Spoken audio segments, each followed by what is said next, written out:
Shit.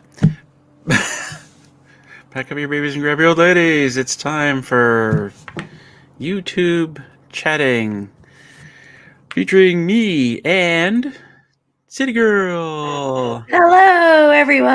Happy Friday. Happy Friday indeed. So we spent some time here this evening trying to get this working properly.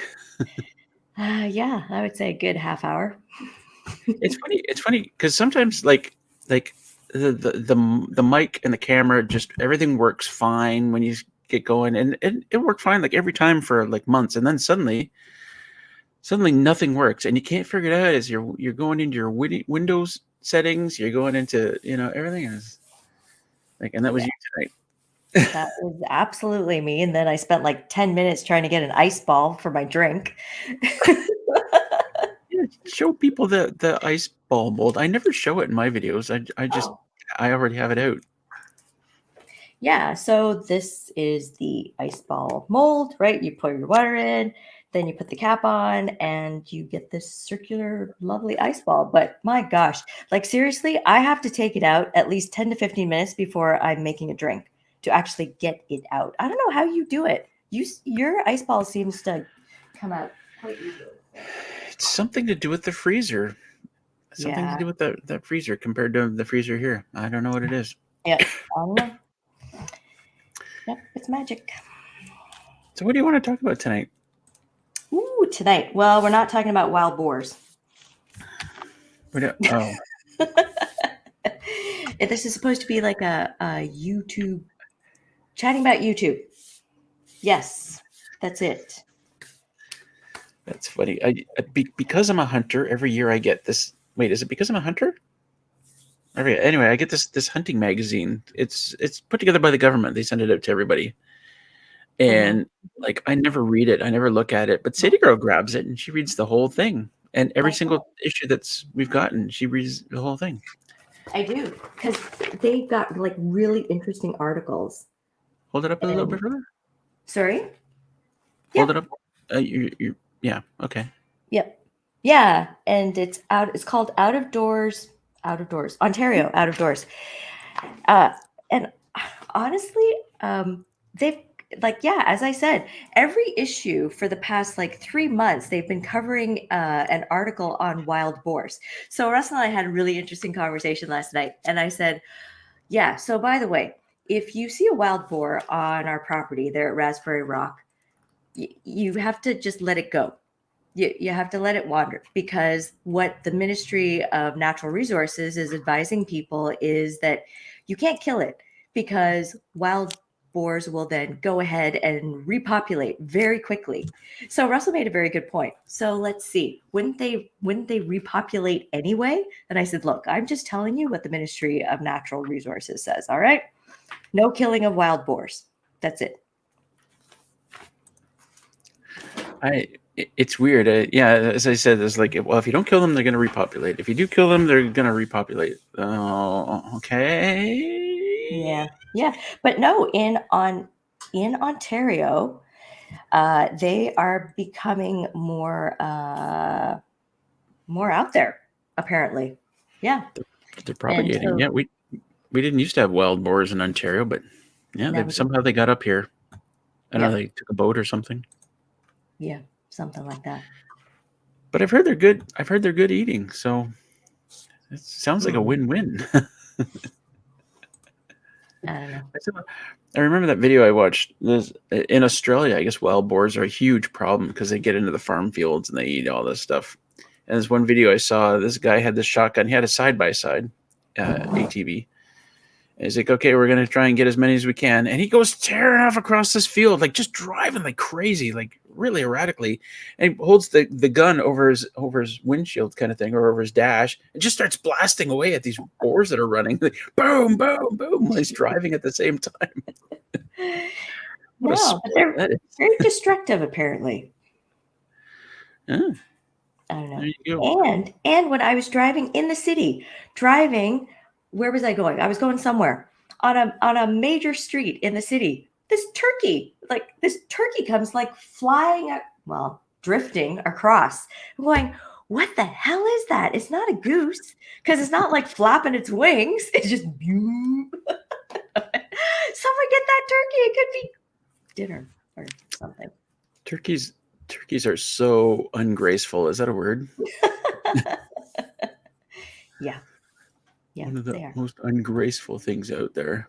Mm-hmm. Anyway, who wants to join us here? I'm going to send that link to Mark Campbell. Is Mark here? Has Mark said something?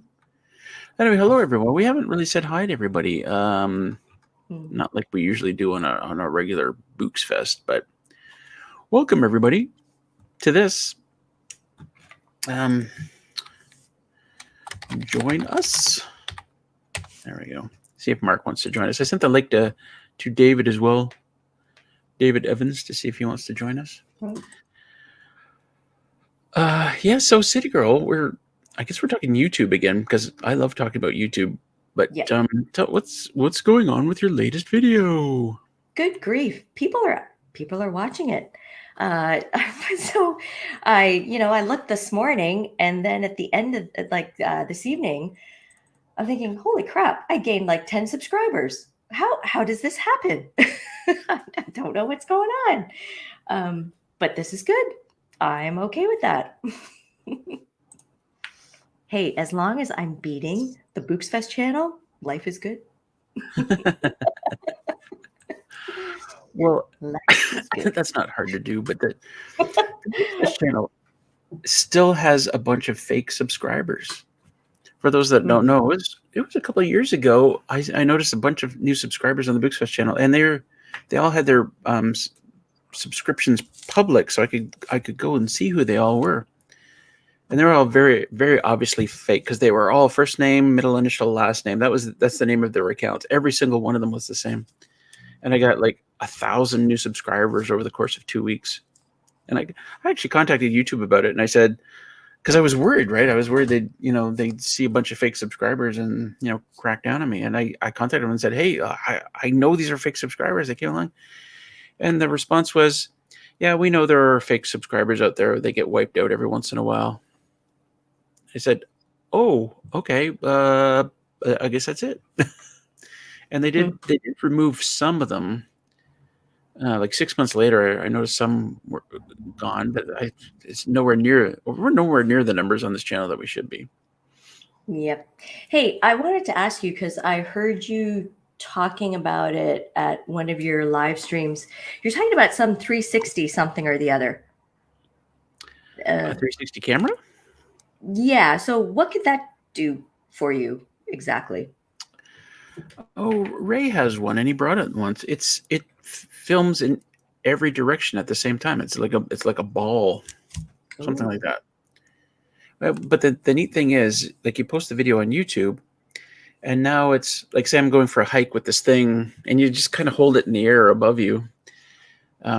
But now when people are watching it, they can use their mouse and just pan around in the video while I'm walking. They can look at whatever they want to look at. They don't have to look at where I'm facing a camera. Wow, that's neat. It is neat. Unfortunately, the quality of the video isn't that great. Because you think about generally when you're taking video and it's 1080p or even 4K, it's this much, video that you're taking. Whereas 360, it's everything, right? So it's hard to capture all that in high definition with the technology we have right now. But someday I want to get one of those. I think that'd be really fun for hikes. But I don't think you can do like regular YouTube video and then have a bunch of 360 video in the middle of it and then more regular YouTube. I think it's got to be its own. Like, I'll have to put out, here's a hike. I went on a hike with this camera. Oh. That's the whole video kind of thing, like 5 minutes or something. Oh, I thought, you could sort of at some point integrate it into your video and then, wow, as a user, I'm just going to look around and then I'm going to continue on with the video. I think it's either, as far as I know right now, it's either a 360 video or it's not. You can't combine the two. Okay. Got it. When you upload the video, you tell YouTube, this is a 360 video. Yeah. I don't Well, even know. my next thing is relearning Adobe Pro Illustrator. Yep. Yeah, we got to figure out the licensing on that still.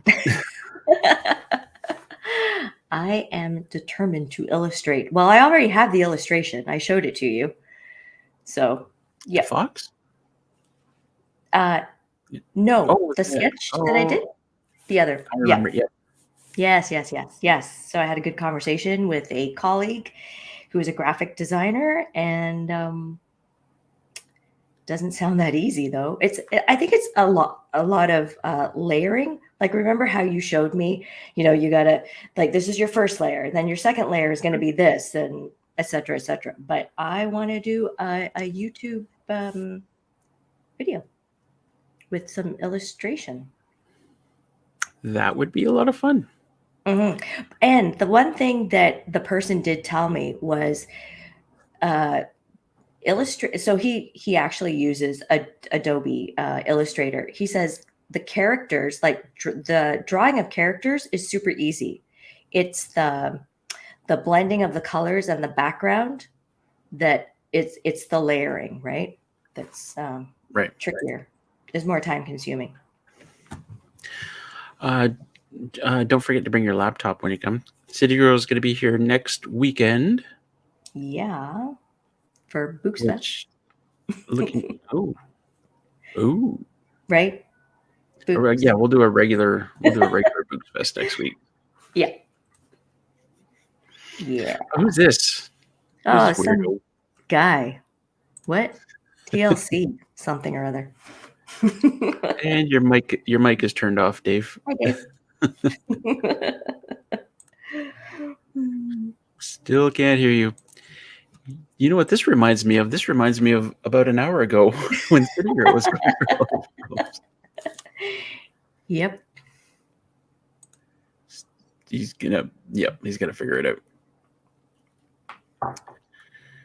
Someone had asked us a question, and someone, Marg's Farm, says they're too taken with talking to each other to respond to us. Well, we were, and I know these chats kind of go this way, Marge. That's a cute picture. What's going on in that thumbnail?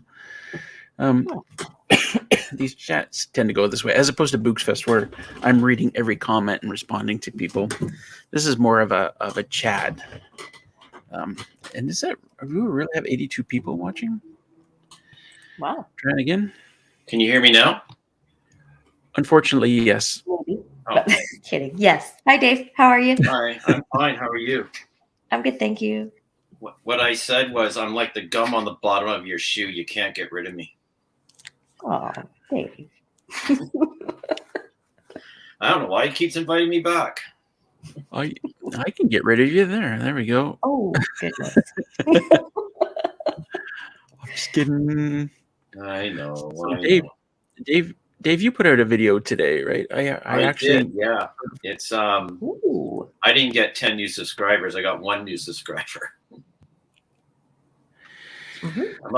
I'm up to a big 51 subscribers. Nice. It's a long, hard road, Dave. I'll take that. It is a long, hard road. Oh my God! Every week though, Russell's helpful. He tells me some new things. Not the most eloquent way, but he tells me some new things. And yeah, I've seen that, Dave. I've seen the conversation go, and I think, you know, I got a joke about everything, right? But that's fine. I honestly appreciate the feedback. I do. I sincerely say that. You know, I've been slowly learning the YouTube tricks. I got the subscribe button now in the bottom right hand corner of my videos. I've got the animated subscribe, ring the bell thing in my video now. So now I'm going to work on end cards next to get those in the video. Do you have a logo? Not yet. That's on the to-do list.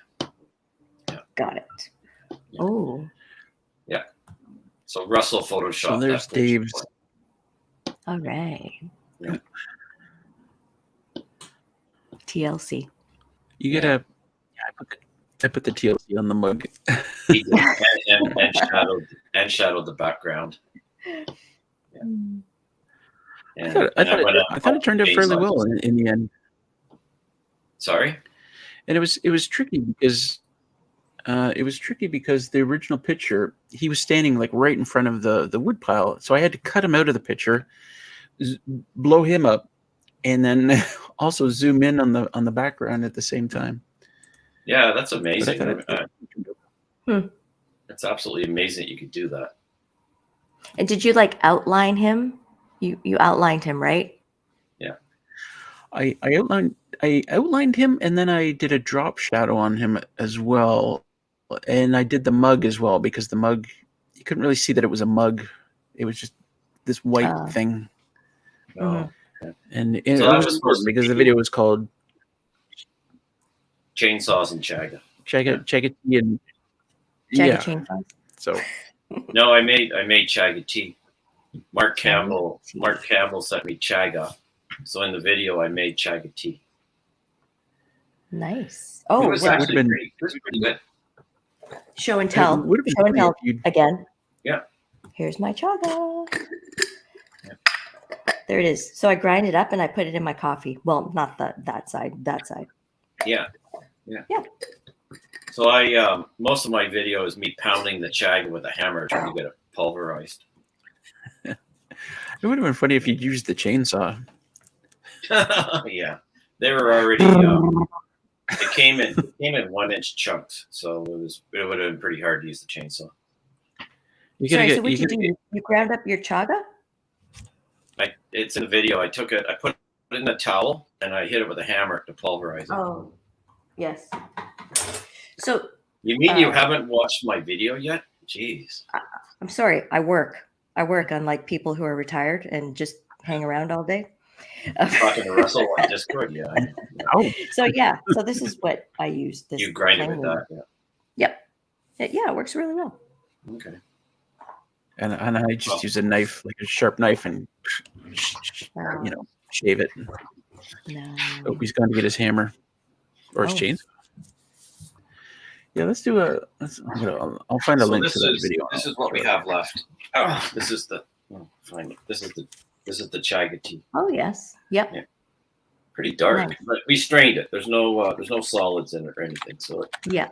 anyway, we each had a glass, and we're still here to talk about it. Oh, that's good. So Dave, you know, oh, he left.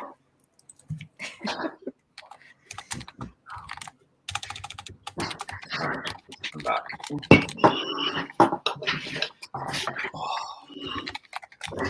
So Dave, you figured out how to put that subscribe button in, but you should change it and do like a TLC. Yeah, that's where I need to drop the logo instead of the subscribe button, right? Actually, I don't know why. The first time I tried to do that, I searched the internet high and low for a subscribe button, and I ended up in Pinterest, like of all places. Anyway, I finally found one. I just took a screenshot of it. I don't know why I didn't think of that sooner. Anyway. Sometimes I'm not used to opening beer with my right hand. I had a little procedure today on my hand, so it's pretty sore. Anyway. Subscribe button. I found it. It's easy now. I don't know why I couldn't find it sooner, but I am going to work on my logo. I'm going to find some good graphics. Some Canva, I guess, is a good place, right, to go and work on your logo. Sorry, what was that? Canva? Canva is a good place to go and work on your logo. I've heard of them before. Yeah. I can't remember who I used. This one's So cool. Pixabay, I found the little animated video with the green screen in the back, and then I had to drop it into Keynote, which is just a kind of like a PowerPoint thing for Macs. And anyway, I just followed a video on YouTube about how to drop it into your videos. It was pretty straightforward. You know what? I actually don't have that in any of my videos. No, it's pretty easy to do. I don't know why. I don't know. I'm good. I wonder. It's kind of like end screens and cards. Like hardly anybody ever clicks on those things. Oh, right. You mean I My shouldn't? But click-through I guess we do it anyway. click-through rate actually went up like 8.1% or something, which is very bizarre because I'm gonna do the end cards next. So I didn't realize you gotta leave some blank space at the end of your video for the end cards. You don't have to. I mean, lately I haven't. I just stick it over the last 10 seconds. Regardless of what's going on. Oh gosh, what is that? Well, I've got thanks for watching. So what I do is just extend out thanks for watching and put it over top of that. 5-10 seconds. So there's some. Anyway, it's funny. I was having this conversation with Pam the other night. She says, "Oh, you're really getting into this YouTube channel and doing stuff." And I was saying to her, I said, I find the actual uploading, the actual working on the video, the most enjoyable part versus the filming and standing in front of the camera and talking. Like actually editing the video and trying to improve on the editing each week. I'm trying to do something a little better. So next week, I don't know if I'll put a video up next week. My next thing is J trim. So I really got to do proper trimming of the videos instead of using transition all the time to move from one clip to another. Like it's too repetitive. So I've got to start doing J trimming or J cuts. And I want to do a little bit more B-roll, put some more B-rolls in and, I always like improving just a little bit after every time I do something. So J trims and L trims. Think about the letters J and L. Yeah. It just means typically it means like before a clip is finished, you start the audio of your next clip. You see it a lot in movies and TV shows where you start hearing people talking before the scene is ended. People are talking, then suddenly boom, here's the people in the cut. Or you can do it the other way where the audio overlaps into the next clip kind of thing. Yeah. But so it's essentially you have one playing on top of the other one, right? Right, just very, very little bit when you go essentially from one clip to another one. Yeah. Well, it's you're overlapping them. Yeah, you're overlapping. Oh, just we're getting a little hum again. Are you humming? Can you move your mic a millimeter to the south? Away from you, I think he means. What? So it's right in front of his face? Jeez. I don't know what direction it goes. I just want him to try moving it. Pornodram? You pornodram. Pornodram. Somebody bought me this terrific bottle, so I figured I would drink from it in honor of Booxefest. You have good friends, Jess. I hope that's not tea. Colored water. Oh, of course. Look who you're talking to. He's a good drink. Yes, I know you want to bring back your title. Was it Beer, Blades, and Bushcraft? Beer, Blades, and Bushcraft, yeah. Colored water, Blades, and Bushcraft. Why you gotta be hating, man? Why you gotta be hating? I wanted to say that J-cuts are very important. I used to do them a lot when I edit on my computer. They're really tough to do on my phone, so I haven't been doing them at all. I recently discovered that if I use DaVinci Resolve instead of Final Cut Pro, my computer doesn't crash quite as often. And so the last video I put up, I did with DaVinci Resolve, and that has some J-cuts in it as well. But they make such a massive difference. Such a massive difference. So I've also just started learning DaVinci Resolve, DaVinci 17 Resolve, and it is like for iMovies is here, DaVinci's like up here. It's a very learning curve, that's for sure. It's a very steep learning curve. So I was going to put up this week's video with DaVinci, but I gave up and I went back to iMovies because I wouldn't have got it out in time. There's Sam Jackson. Yeah. I gotta pause here and say thank you to Paul Mills who dropped $10 in the tip jar. There's no way to show it on screen with StreamYard. I don't have a way. There's no alerts that come up. But thanks, Paul. Appreciate it. I'm totally putting it towards Jess's new PC. Unless he's buying a Mac. It's going in to which case happen this year. I want that money back. You want that money back? Such a brat. I don't know how City Girl puts up with you sometimes. It's like the bratness is. Jess, you don't know the half of it. Here we go. Tell us. Jeez. Let's hear some of Russell's brattiest moments. Come on. There's too many, really. Well, let's see. The most recent one was we were chatting on StreamYard here long before the show began tonight because we were working on setting up our thing and we were talking about family and work and stuff. And then I suddenly said, we've been live for the last 20 minutes. I knew he was pulling my leg because you know what? I could see that we were still scheduled, and I'm going. I'm not buying this crap. The look at your face was like. Look at your face like. Nope. Nope. Yeah, I'm used to that. I don't know. I don't know how you all put up with him. Typically, I don't prank City Girl. I generally don't think pranks are fun or funny. Yeah.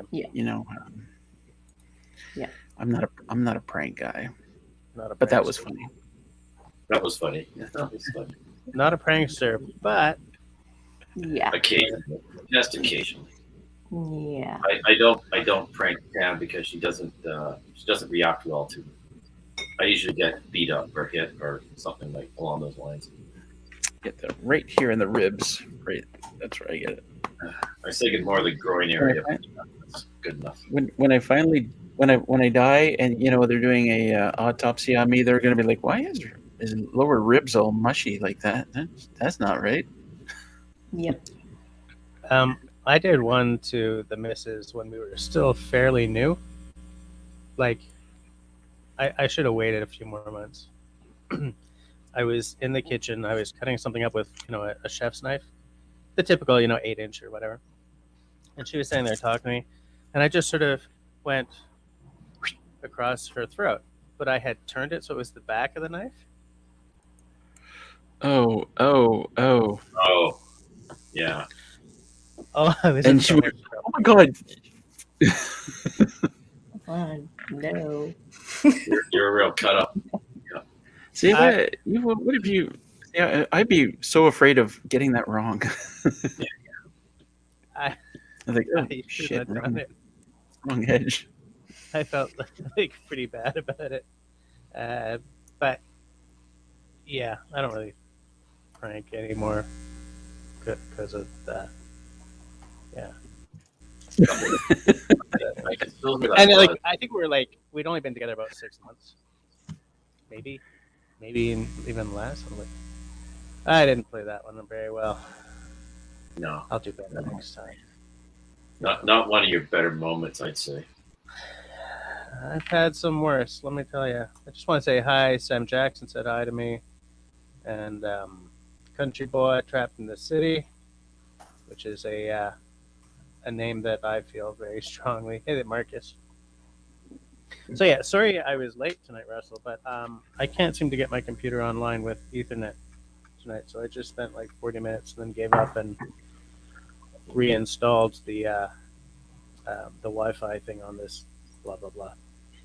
I'm honestly I'm surprised you're here at all because I thought you had to practice tonight. I do. I probably won't be here till the bitter end because I definitely do have to practice.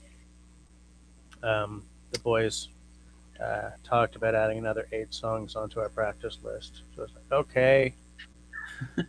But there's plenty of time. So Jess is 97. So Jess, you got 5 gigs next week? Is that right? Yeah, Thursday. Well, Thursday's a long one. It goes from 3 p.m. till 2 a.m. And then Friday and Saturday about 9:30 to 2-ish, probably 2:30 if let's be straight. And then Sunday is 2 to 2. You said 3 p.m. to 2 a.m.? Yeah. Holy crap! That's why You're I getting call paid it the. Yeah, not like we used to get paid, but we get paid. I call it the St. Patrick's Week slaughter. Like none of the bands do the Oh. St. Patrick's Week for the love of it. They're all just that's the money grab. Right. We do Yeah, the rest of yeah. the year for the love of music, but that week we So- just get through. So do the clocks go ahead this weekend? Yep. They Well, do, eh? In Ontario, they do. Ontario, they do. Okay. Yep. Yeah. Well, that's good to know. Oh, it makes no So difference to me. Yeah. Jess, what do you got? What do you got in the pipeline for your next video? I want to do maybe one without talking. I want to do one where I'm fixing the handle on that number 4 that I got because I get hot spots all the time. So I thought it might be like it's still recent enough that I can do like here's a continuation of that episode without it looking too weird. I Well, asked and I- Russell, what should be my next video when I come up to the cabin? Napping. Napping. Yeah, Napping. I thought that was a pretty easy one. Yeah. Uh-huh. Provided Just get into bed. Get into bed. I'll set the camera. I think napping, padish, and then napping again. Napping Padish. I said, oh, napping with Junebug, Junebug and Willow. No, you napping. And I said, no one wants to see me napping. Yep. Napping. So that's the advice that I get from him. I'd rather see me napping than Russell napping. That makes sense. That's any consequence. That's 3 different videos, by the way. What you said, David, is napping, padish, napping. Right? Am I wrong? 3 No. videos. The next Booxefest, the 4 of us should just be napping. That'll be if I ever do that 24-hour live stream that I want to do. There might be some of that going on. If I can't get people to fill in, I'll be like, okay, I guess I'm napping now. Watch me Right. nap. Like a telethon. Yeah. Bootsathon. Yeah, there you go. Bootsathon. We could do it. A 24-hour Jesse needs a new PC-a-thon. A GoFundMe Right. Booxfest for Jess. Yeah. One more dollar. One more dollar. I'll do. $1 more dollar. One more dollar. One more dollar. $1 more dollar. $1 more, and Jesse can afford the tea that he requires to. So how's your membership thing going, Jess? Like you started it a couple of weeks ago. Have you had a good people signing up, or? Well, for a channel the size of mine, it's pretty good. There was 7 sort of off the bat there, because I closed down my Patreon, right? Right.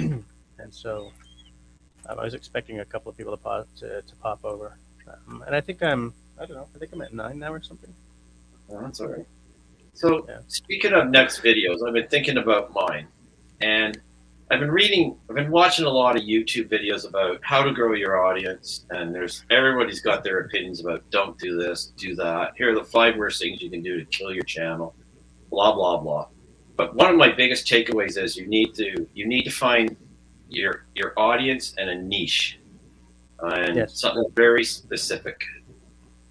And so I'm thinking about maybe diving a little bit into the history of our place here and how we found the property and kind of some details about when it was built, how it was built. I got lots of photographs, but unfortunately I don't have any video. So I thought about doing, some talking, some photographs, and I've got some information to share and some of the decision-making process, how we ended up, doing the certain things that we did. Anyway, that's sort of what I'm thinking about for the next video. Yeah, that's a good one. Sure. Well, Absolutely. with the name of your channel, you can plug right into the whole cabin life side of YouTube, right? Yeah. But So I mean, I was gonna call this "While You're At It, You Might As Well" cabin, because I mean we've done a lot of we made some decisions at the beginning which were based on us not being here full time, just using it as a recreational type thing. But then we ended up living here full time, and then we had to do extra things to make the place suitable for living here full time, like putting in a furnace and adding some air conditioning and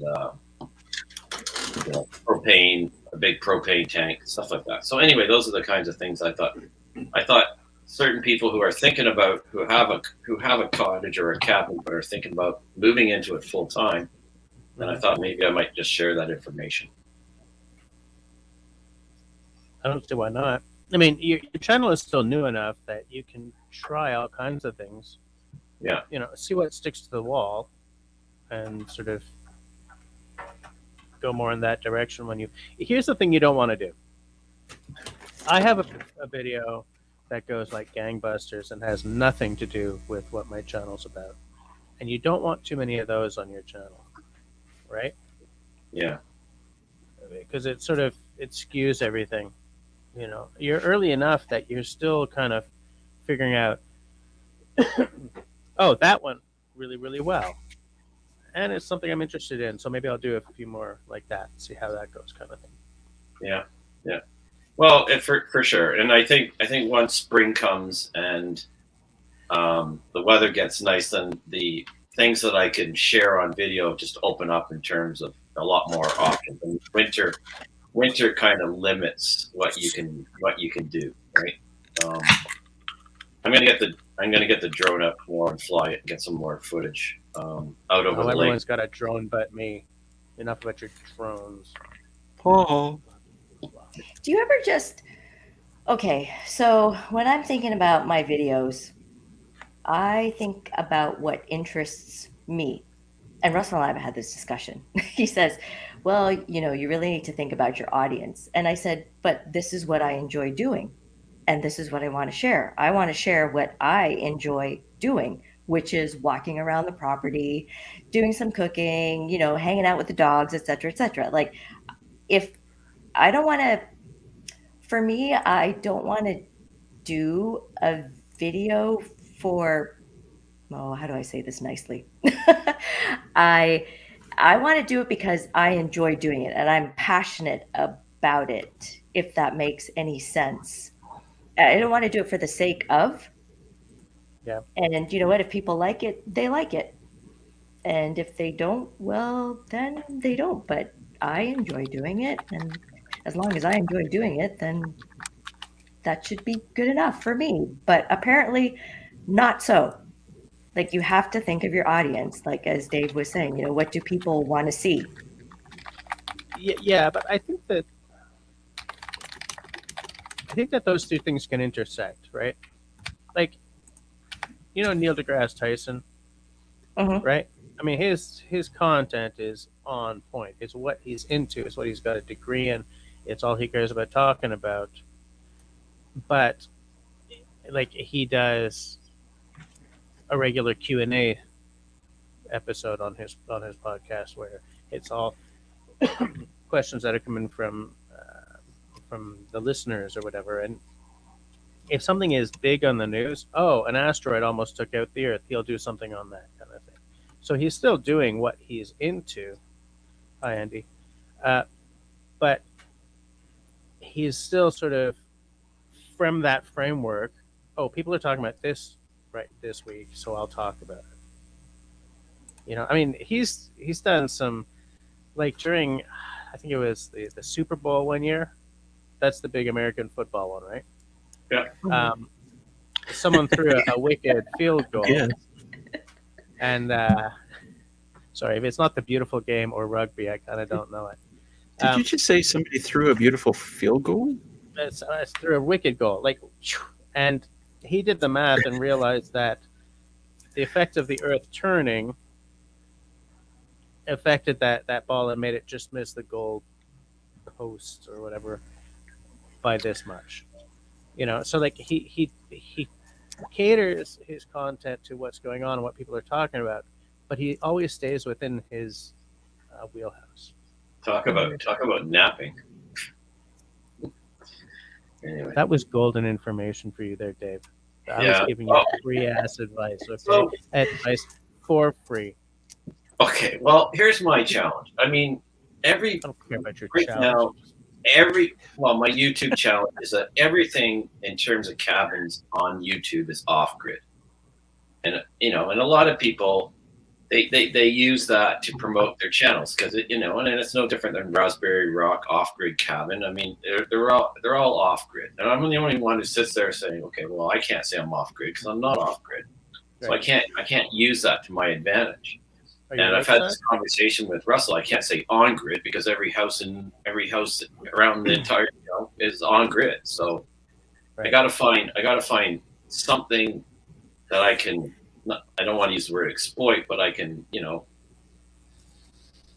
I noticed that in Stacy Cabin Dweller videos, she started to say that she's semi off grid. Yeah, she is. Yeah. I can't say I'm off grid at all. I'm not. I'm 100% on grid. I mean, no, that's not quite true. I mean, you're on a well. We have a septic system. Yeah. You're on a well. I like cabin septic system. Yeah. Go with that. Cabin. Go with that. Pilot life septic cabin. Yeah, good. I like it. You could just work that into like your shtick, right? You can at least once an episode say something like, everyone says it's better to be off grid, but I'm skeptical about that. Yeah, I'm off grid. I got find some way to be like real bratty about it. Yeah, I think you can push that septic bed niche. I mean, there's not many doing that, right? Yeah.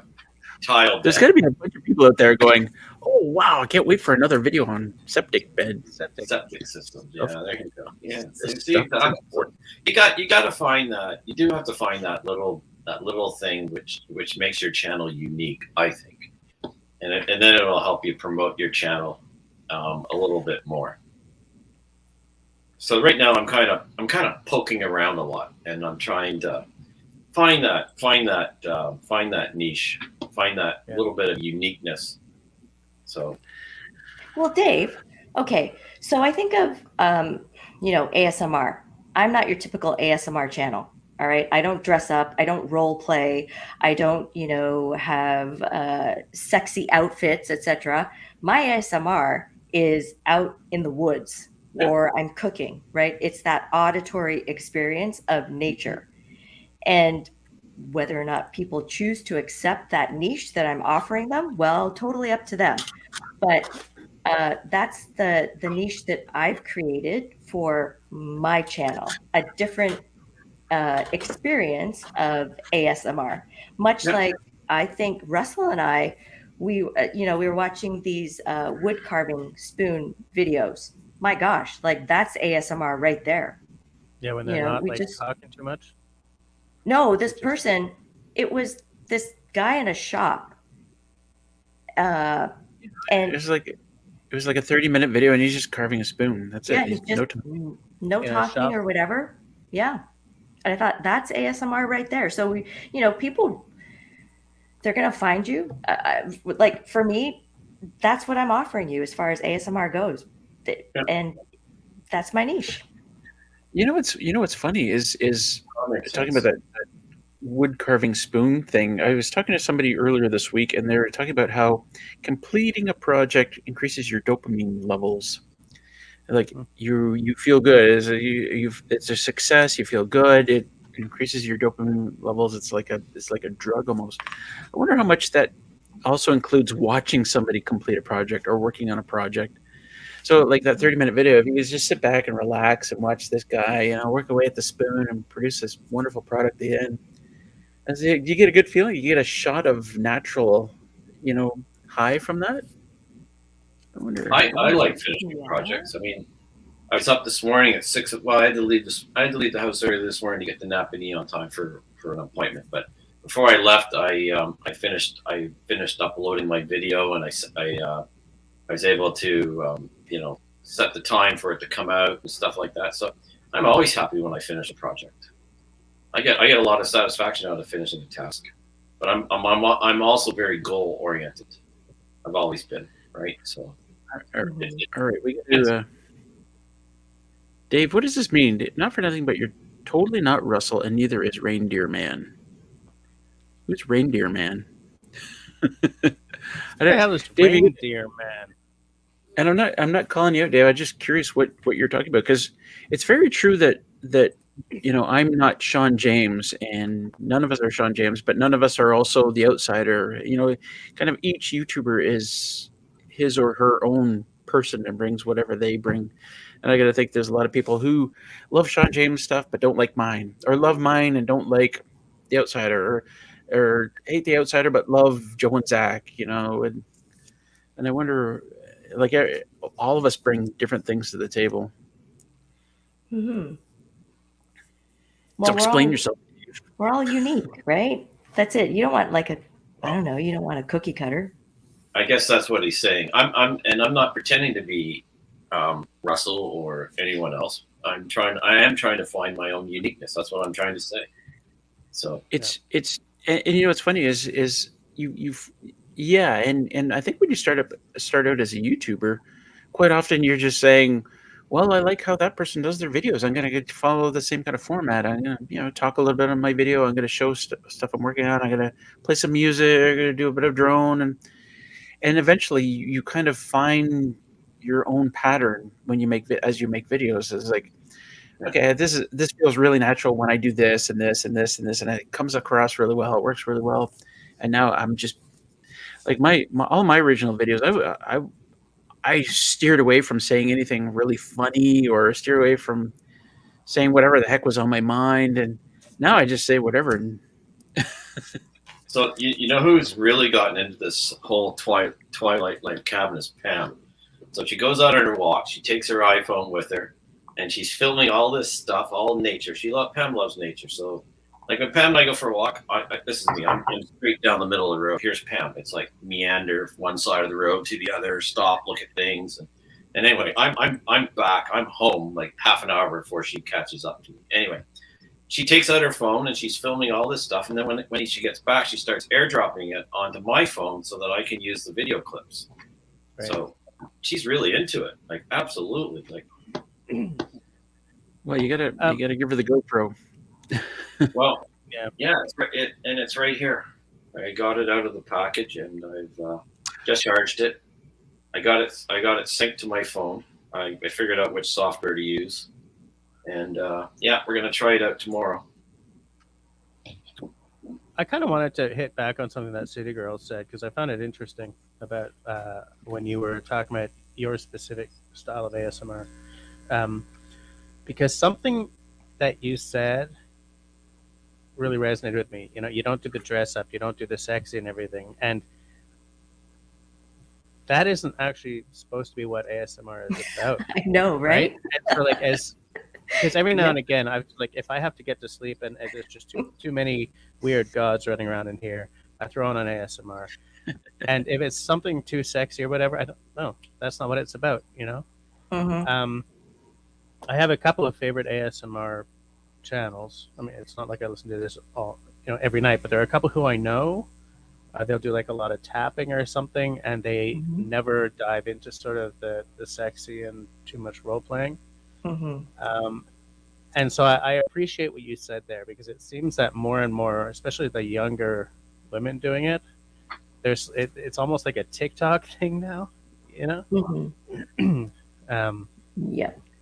So I was glad to. Yeah, that's it. Like so I do podcasts. That could be ASMR. And you don't see me, you just hear my voice, and I'm talking to you about whatever subject matter I choose to, and auditory. And yeah, I kind of get that your AMSR just means kind of chilling and relaxing and kind of finding your little piece of quietness, right? That's the way I take it, and I think that's what you want to deliver, right? I mean, yeah, I think so. Well, I wonder how much I'd love to see a pie chart of what people are looking for in ASMR, right?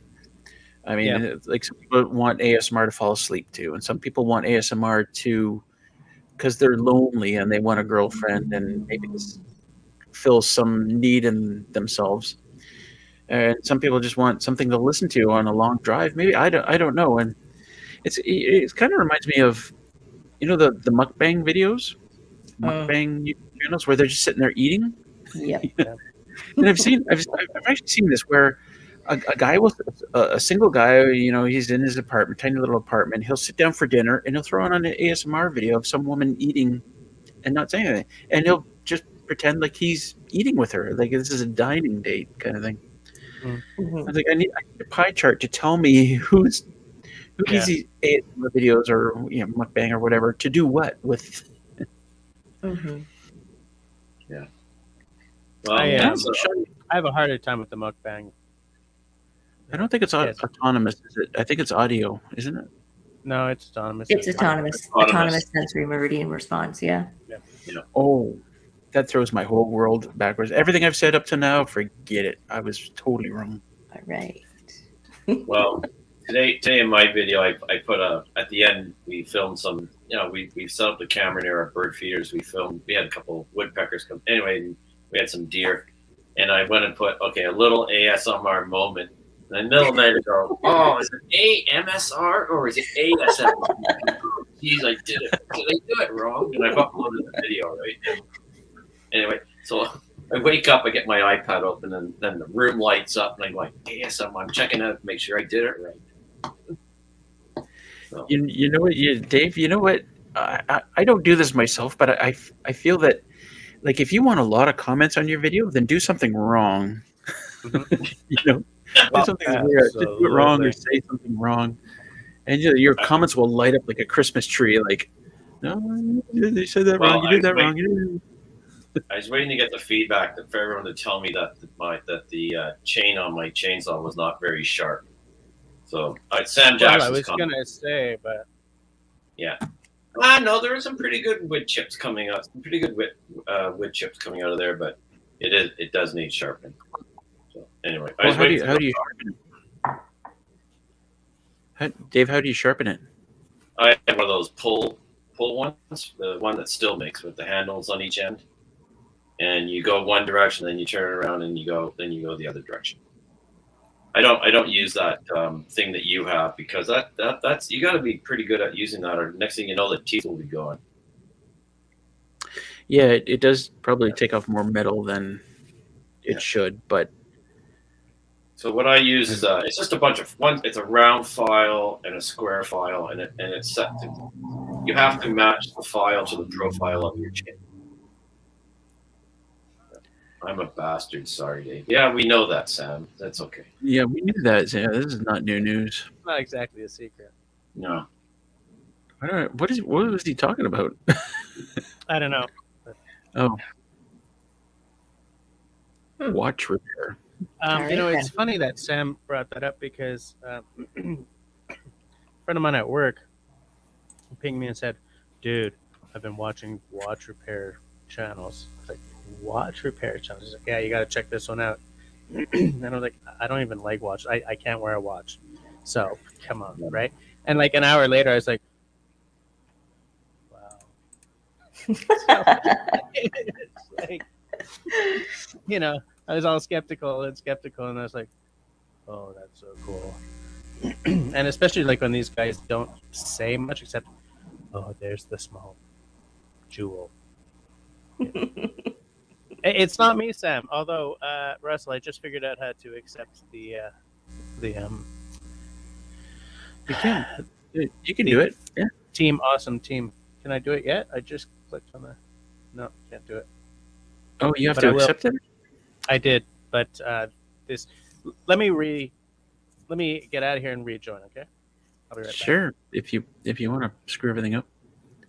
So what is that? Like, if you have a StreamYard account or you give people permission, they can do stuff? In StreamYard, you can set somebody up. If you're doing the non-paying version, you can set somebody up as either a co-host or an admin. So I added Jess on this channel as an admin, and he added me on his channel as an admin. Oh, I see. That's the way it works. So it just means that he can throw comments up on screen, or he can rearrange the windows, or. Got it. Except I can't do it yet because I just accepted about 5 minutes ago. Dave, you and I, we're not in that class. It's fine. I don't want the responsibility. Yeah. I could only add one person, and right now Jess is the most important person in my life. All right, Yeah. so that's how it goes. That's very obvious. That is How does that very make you obvious. feel? How does that make you feel, City Girl? That wasn't Second very- class, pretty much. Second Yeah. class, yeah. No Yeah. kidding. I sort of feel like Jess is the mistress. Yeah. Well, at least they don't Okay. run around behind your back. At least it's right out there in front. It's right there. It's right in the open. Right there right? in your Yeah, face. pretty much. In your face. I'm married to City Girl, but you know, That's it, right? So there it is. Jess is the mistress. Mm-hmm. Yeah. Wow. There you go. Jess is my side bitch. Yep. So one thing I also wanted to just mention is one of the things that I am getting out in front of the camera. Like I've received that good advice: get out in front of the camera. But one thing I find very difficult is when so I set the camera up on the tripod. Right, like, this is my phone, but I don't know where to look when I'm talking to it. Like and then you're down, I'm up. Like, does that take practice, or I mean? Yeah. Or is it just me? Or I mean, It's just you. just me. Yeah. Anytime you have a question like that, just watch somebody else's videos that you like, and see what Yeah. they do. Yeah. But Dave, you have an iPhone or a Android? No, The I one got thing a- you don't want to I have an do, iPhone. the one thing you don't want to do, whether it's an iPhone or a DSLR with the flip screen, don't Yeah. look at the flip screen. Exactly what I was going to say. So that's what I You've got find. I'm looking at the screen on my iPhone, and that's not right. Right? I mean, I should. You have to look at where the lens is on your phone Okay. or on your DSLR. Look straight into the So- lens. Okay. If you're having trouble doing that, then if it's on your phone, turn the phone around and use the back camera. Okay. Yeah, Or and then just look at DSLR. the camera itself. That's a good suggestion. DSLR. If it's a DSLR, make sure you watch the screen and make sure you're in focus, you're in the right place, all your settings are right, and then flip the screen around so you can't see it. Yeah. So, Yeah, I do. I mean, have this my is phone. why Casey Neistat wears those sunglasses, right? In fact, he said this is why he always wears the sunglasses. So we could think he's talking directly to us, but he's actually looking at the screen and making sure he's he's framed well. So Isn't that's it exactly funny? correct. I am looking at the screen rather than just the dot saying you're live, or if you have it around the other way, the camera itself, the lens itself. It's so funny to me because as great a filmmaker as Casey Neistat is, he breaks the cardinal rule. He's always looking at the flip screen. But like, he came at filmmaking from a much more scrappy space, right? Like he didn't go through film school and all that stuff. Like he bought a camera and he taught himself how to do everything. And it shows in the. I was trying to bring that up before I click. Oh yeah, right. Can't do it. But he makes it work. Yeah.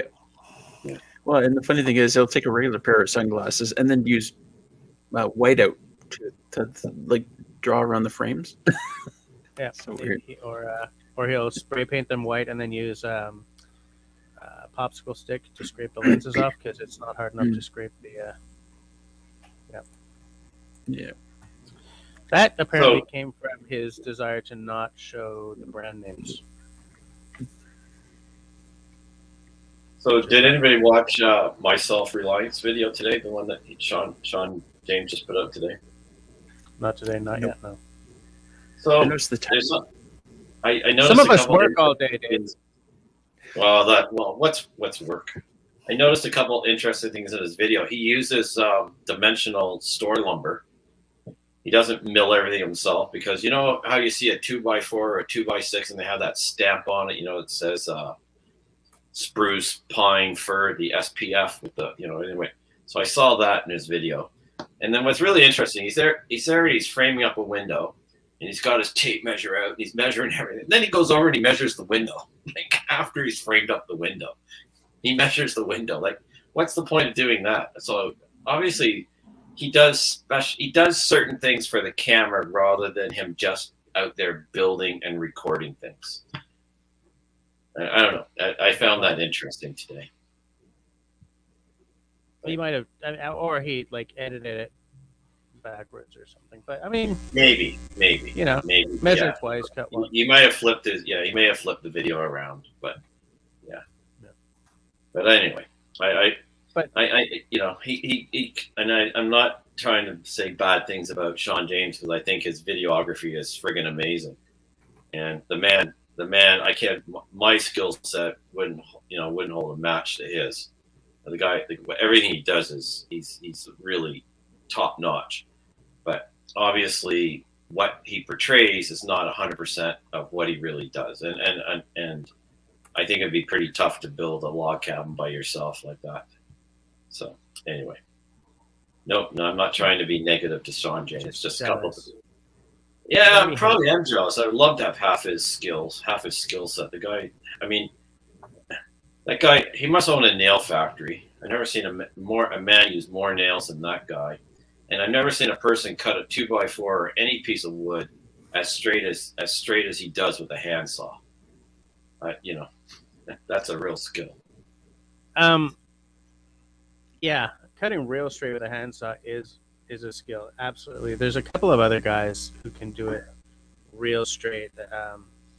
Yeah. And I envy these guys because I mean, like, I used to work in the trades, right? Yeah. But on a job site, you very rarely see anyone using a handsaw, let alone building up the skills to cut that straight with one. In cabinet making, the guys like Mr. Chickadee and guys like this, they can cut that straight. And wood by right, man, that guy can cut straight with a handsaw. My father could. Yeah. My father could rip a board with a handsaw and be straight as anything. Hey, Mal. Oh, bonjour. How are you? We're all good. As well. Some echo. Oh, is my mic still echoing? Yeah. Oh, shoot. I don't know what's going on with my mic. It must be you because have you got it? Is the YouTube video still running? No, that's not. She's just not wearing the headphones, maybe. Oh, maybe I should wear my headphones. Okay, wait a minute. Plug in the headphones. How's that? I don't only wear these because they're stylish as hell. Okay. I tell you what, that's why I got these because I didn't want to look. I didn't always want to wear this great big thing on my head. Yeah, I agree. I don't like having a big thing on my head like this at all. But these are these are my my recording cans for when I'm doing music, and they work. They sound great. And if I turn my head just so, you can see that they're Sennheiser, and that's so important, so important. Yeah, of course. I mean, you've got a bit of Princess Leia thing going on, but otherwise, you. Okay, how's that? Yes, much better. Yeah. Okay. Have you ever wondered, like, remember in the movie when they said "set for stun" and then Princess Leia immediately kills one of them, right? Yeah. Like, he said "set for stun." I feel so bad for that guy. Yeah. He died. She'll be all right. Mallory, I hear that Ben did his narrative telephone. Yeah, he did. It turned out to be longer than mine. I know, that's what I heard. I haven't had time to do mine yet, but I'm going to definitely look into doing that in the next few days. Yeah. I watched your B video. Oh, cool. It was good. Hold on. Yeah, because Mal, you're next, and then Sean, and then if we can get them done before next weekend, because City Girl is here. If we get together Sunday night of next weekend, I would have to get mine done like Tuesday. Oh, because of the St. Patrick's Week slaughter. Oh shit. Okay. Unless you can swap me and City Girl. No, City Girl. You mean Mallory? Well, because you want to get it done before next weekend, because City Girl is there. I'm just saying, City Girl was first. Oh, you want to swap with Mallory, Jess? Yeah, you want to do mine because I don't think I'll be able to do it tomorrow. So, because I have people over here, and I'm way too tired to do it tonight. Okay, so maybe I'll try to do it tomorrow night or something. Well, okay, so I guess, Russell, you can send it to Jesse, Okay. All right. We'll and swap. then And then I'll do it after. And then Mallory goes last. I go last? Master Mallory. Oh, When we could could Sean do. go? No, Okay, because Jesse could send it to me, Wait, question. right? City Girl, how long are you at the cabin until?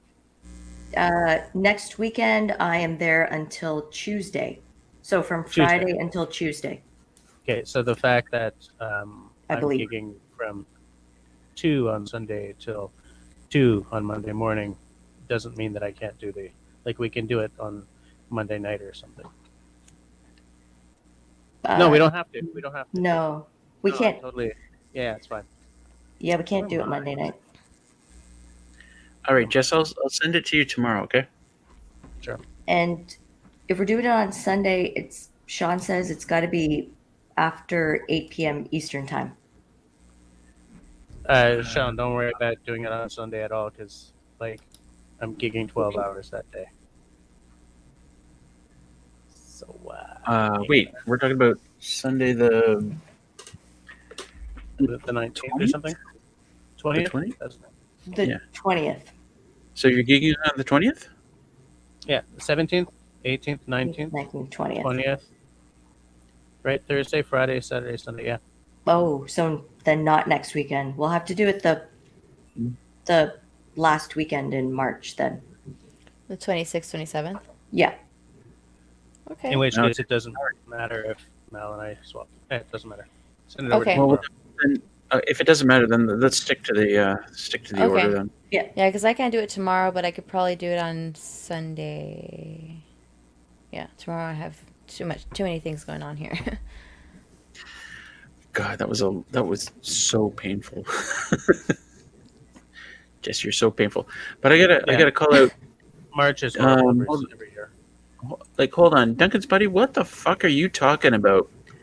Nobody's bashing Sean James. I mean, we just kind of finished that off with a 2-minute we love Sean James's videos and his skill and his cinematography. And what are you talking about, man? And if you don't like the conversation, then fuck off. Sorry. Anyway, I've been trying not to swear all night because I didn't want to get you in trouble with the YouTube gods or anything. But did you just we're not break the seal? we're not monetized. We're not monetized here. It doesn't matter. Are you not monetized here yet? No, I don't have the 4,000 hours of watch time. Oh, how many hours you at? I don't know. Where do I see that again? Monetization? Yeah. Here we go. I've got 2,033 public watch hours. Oh, yeah. So you still got a ways to go. Holy. That's actually quite a bit because I never post anything on this channel. Yeah. So you guys talking about YouTube tonight? Yeah. So what do you got in the pipe, Mallory? What's your next video look like? And when are we gonna?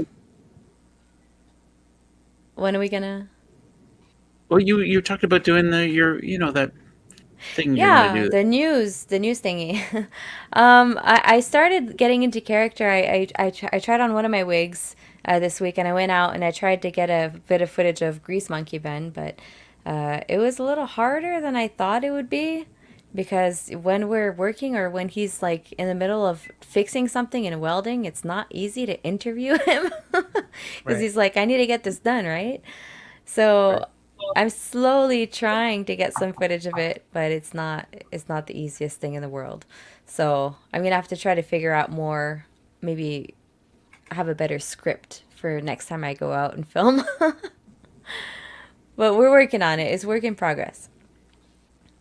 Yeah. So yeah, I've been just working on some old stuff that I had, like my B video, and waiting until getting all that stuff done, which I'm pretty much done now before filming the new stuff and editing. So I'm gonna have to get out there. But now, I have one battery that's good for my camera now. I had 3 batteries. I only have one left, so it's not enough to film a full day. What So happened I to the need batteries? they did just died on me. They're just like overused, so I need to buy some new ones. Batteries. I tell you what, there's a never-ending. Like you always need something, right? Batteries or Yeah. tripods or Yep. I don't There's know, new always mic, something to buy. new PC, or it's a never-ending glutton. Yeah. The tripod I use is broken, so I kind of have to hope for the best. Put my camera on it and just hope it doesn't where it's Aw. broken is one of the little manettes, the little clips that keep the legs from whatever Yeah. telescoping. One of those is broken, so it's like I put it on like shoot now, Yeah. just like get it all done before the camera starts to sort of. Yeah, I had one of those too, an Amazon cheap tripod in the beginning, and I could only put a cell phone on it because or else the legs would Right. just all go back in. Oh, You And can. I had that happen to me too, and you can tape it up just under the clamp, but you'll never be able to telescope it in again. yeah, At least cheap it's Exactly. still cheap usable. equipment is never good. I bought this for $20 in the States, and I'm ready to throw it out. oh, But it does hold my iPhone when I've been using this for the last couple of weeks now that I've been doing this stuff. But it's good to have something tiny like that in your toolkit, though. I've got a couple of really small ones that I use if I'm TikToking or if I'm just doing a real quick little thing. It's nice to just be able to pop your phone onto the table and talk into it, kind of thing. I do that more for my whiskey channel than my Ray Dance Bushcraft channel. Well, today when I got my GoPro, I got the box of accessories. I got to figure out what they're all for. oh, There's stuff in there I don't even recognize. It's not. It's Yeah. almost Right. not believable. yeah. You got the helmet gear, you got the chest gear, Chest you got gear. the dashboard gear, you got the Yeah, handlebar you got- for the bike. You get the floaty something about floaty thing. floating, a Floaty. floating grip in case you drop your phone in the water or something. I did that too. I got that kit too. There's the tripod that I use this one like all the time for my GoPro. That's the And Joby, the Gorilla Pod. Yeah, and unfortunately, after a while, the little ball will crack, and then the leg will Yeah. become really. Yep. Yeah, I Mine used broke one of like those that. right into the dirt. I used one of those right until it was like they were all cracked and stuff. But otherwise, Great I mean, idea, though.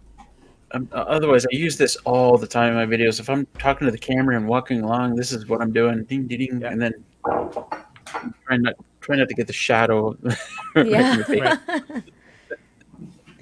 I got the Like, there's flexible nothing more ones, the more flexy ones, and they're I don't know where it is, but it's Those are like really those are like awesome. wires in there, right? If they're wires Yeah. inside the plastic. Yeah, kind of. Well, it's like a grip, like we hear. Like I have this one that's broken I get that, from a long I time think ago. they're great, but if you bend wire over and over again, like enough, they will break eventually, right? So it's kind of like anything That's else. what It's really nice, but this one's like an old broken one. But the ones that I have now, they have a ball Right. head, and it's really awesome. I really love it. I just use this one to hold my ring light for now.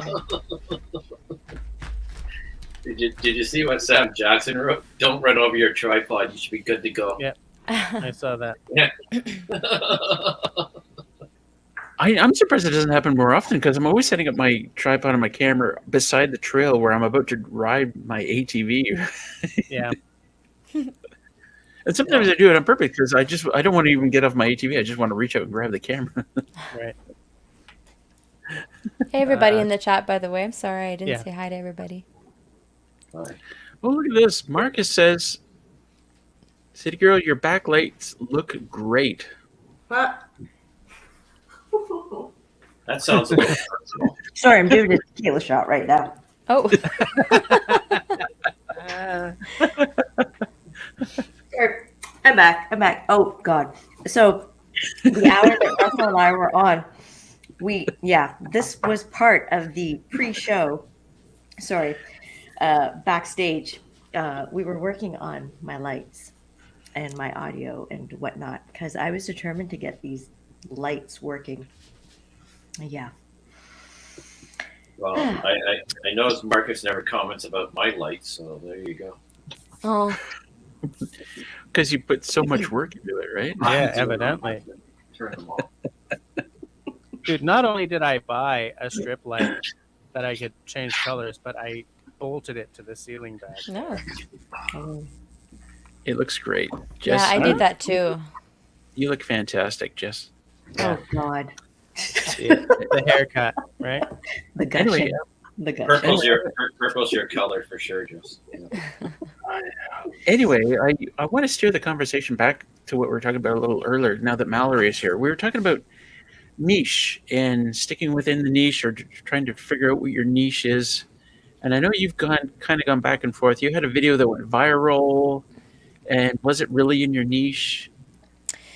Technically, Don't- yeah, I guess, because I was sort of going into gardening, right? So I had a whole bunch of gardening videos and stuff like that.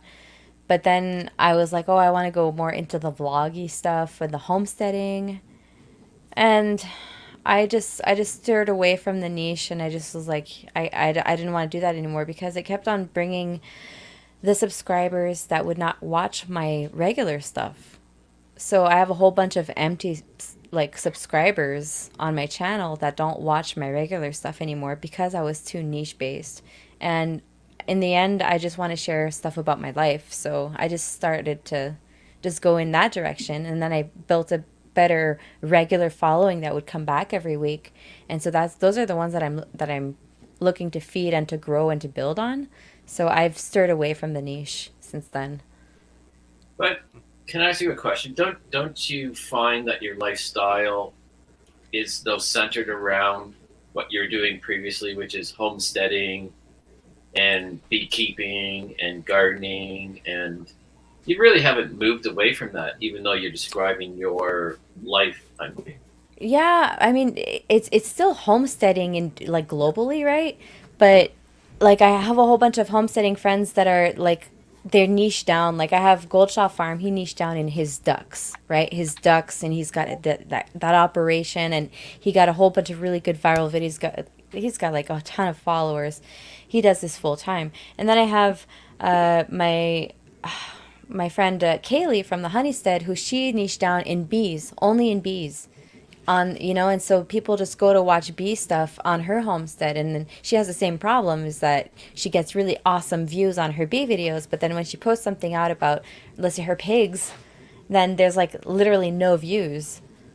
So she's got like, I think she's at a point where she has like 50,000 subscribers, but if she posts a bee video, it goes nice, she gets decent views, but if she posts a video on pigs, she gets like 1,000 views. So it's sort of where I'm at, like in proportion to my channel. So I just got lucky with my bee video, I guess, because this one's doing really good compared to like my regular stuff. I've seen similar things like that especially in video gaming channels. Some person will build up their channel on Minecraft videos. Maybe Minecraft is probably not a great example. I mean, pick any game. Like most games, they have this arc. They're really, really popular, and then they come down the other end, and they're not so popular. Yeah. So those people who built up their channel on that game, they're looking towards the future and going, "Can't play this forever. Need to do another game." So, but they start kind of putting other games in with the regular videos, and those videos just do shit. They're awful. Yeah. And meanwhile, they're like running out of. Yeah. I mean, there are some who sort of cushion themselves against that by like doing, like they're a BioWare channel kind of thing, or they're a Bethesda channel. They do everything Bethesda does. Yeah. Well, that would be the way to go. It's a way better way to go than just I'm a Mass Effect channel kind of thing.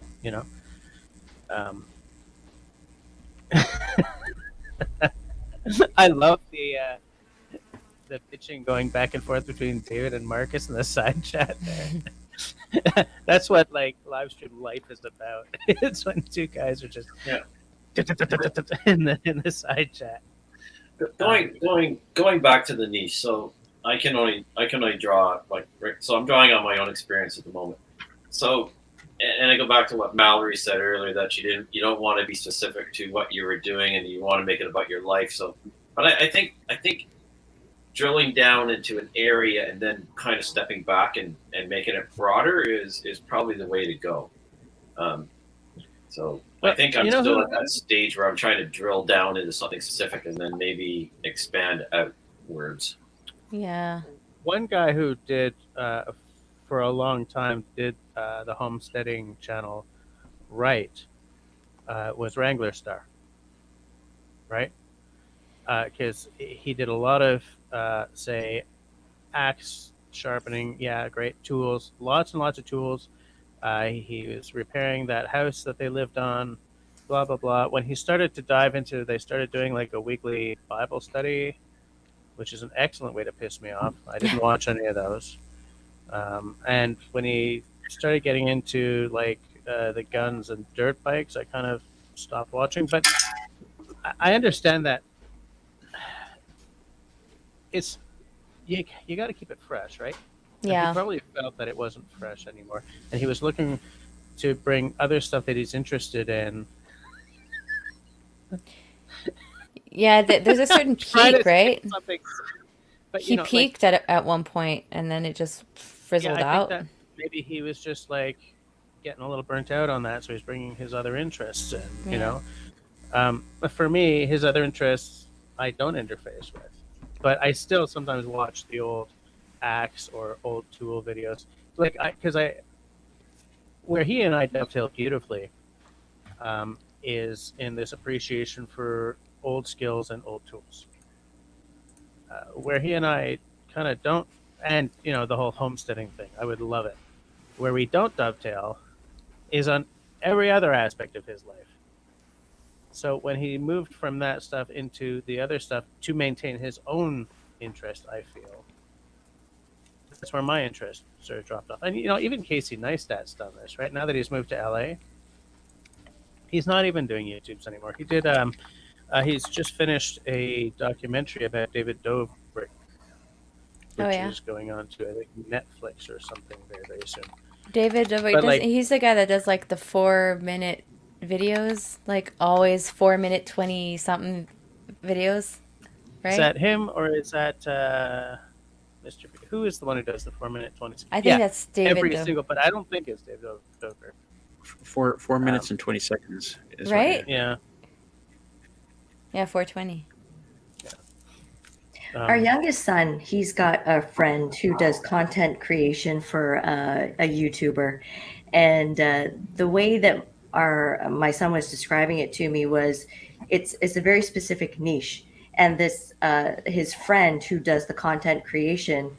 I said, so it must be exciting for your friend, and he said, in the beginning it was, but because this YouTuber has found his market, like his market, meaning a younger crowd, that the content is always geared toward this specific market. So Yeah. it's become a little bit boring for his friend who creates the content. And I thought, Right. oh, I thought it'd be more exciting, but apparently not. Yeah. But if you That's too bad. I follow some other channels like Gone with the Winds, and I mean theirs is about sailing, but again, it's broader than just being sailing. They also go out, they do their hikes, and she does little cooking bits too, and but it's all the trials and tribulations of owning their sailboat, but it's also their adventure. So Yeah. again, it's like Mallory. I mean, they kind of started off with they started off driving around in a motorhome. So before they even moved to a sailboat, they had a pretty successful YouTube channel. But then they took it to the next step, which was they took up sailing from scratch, bought the sailboat. Now they're taking everybody through their experience of owning the sailboat. I think now they're in New Zealand. I mean, Wow. Yeah, they just continued posting for their regular viewers that always come back video after video that are invested. yeah, they've got like 400,000 subscribers. I Yeah. mean, they're very popular. Yeah, it's I like need my to friends, Good Simple Living.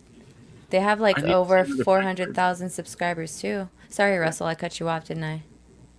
No, it's okay. It's okay. We start talking at the same time. I was going to say I Oh, need to see another pie chart. Like, there's a certain percentage of viewers who just who really like you as a person and just want to see whatever you're doing, right? yeah, And then there's a certain percentage of viewers who just want to see projects. Like yeah, Doug Linkler is a great example. He does carving videos.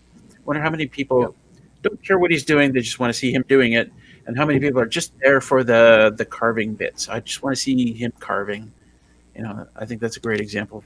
yeah. I need a pie chart. I need pie charts of all this stuff. Where do we get that? Well, to go back to my friends that have the channel Good Simple Living, they are literally building a house and in the middle of nowhere in the mountains, and the way that she does the videos, it's really nice and cinematic, and it's like usually always a 20-minute vlog with like music and b-roll and stuff like that, but every single video has like the same exact way that she puts it together, and it's very consistent. And I think that is also something that's really good for a channel, is like if somebody likes one of your video styles and they're like, oh, I like this, I want to watch more, then they have to like be consistent in that way, and And that helped them that's grow a lot. That's something I always shoot for in my videos. Is I'm gonna talk for a little bit, and then I'm gonna maybe show myself doing some for a little bit, but I want a music segment in there where I'm hiking or doing something and just have a nice flowing, and then and then there's a time lapse in there, and I kind of want to shove all these things into one video and always do that because I think a lot of people like all the different things, and Yeah, you know, it doesn't really matter what the little project was or what the music part was, or they just want to see it. It's sort of like Mallory. Okay, I know Russell's gonna. Yeah, Joe and Zach survival. Consistent every time. You know exactly what you're going to see because it's very predictable and it's very habitual, right? yeah, And I like the videos because yeah, I know exactly that Joe is going to show us this, and I know what to expect, and I enjoy that. I yeah. enjoy it,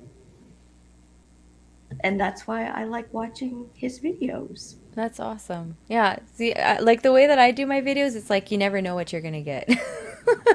So it's like I always have like I'm like a wild card.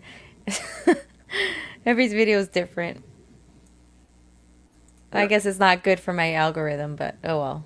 I just do it that way for now. Right. Yeah, but I think one of the reasons one of the reasons that you're all successful is because your videography and your editing skills are top notch. And I think that also makes watching a video very enjoyable. It's the quality of the editing and the videography and the content too. Okay, so what would we consider success though? Well, I wasn't talking about you, Jess. No. Monetarily wise, or YouTube wise, Sorry. or Well, I mean, is that what we're going to grade it against? I mean, because Dave said that we're all successful, and I feel way more successful than I was 2 years ago, but I'm nowhere near where I want to be.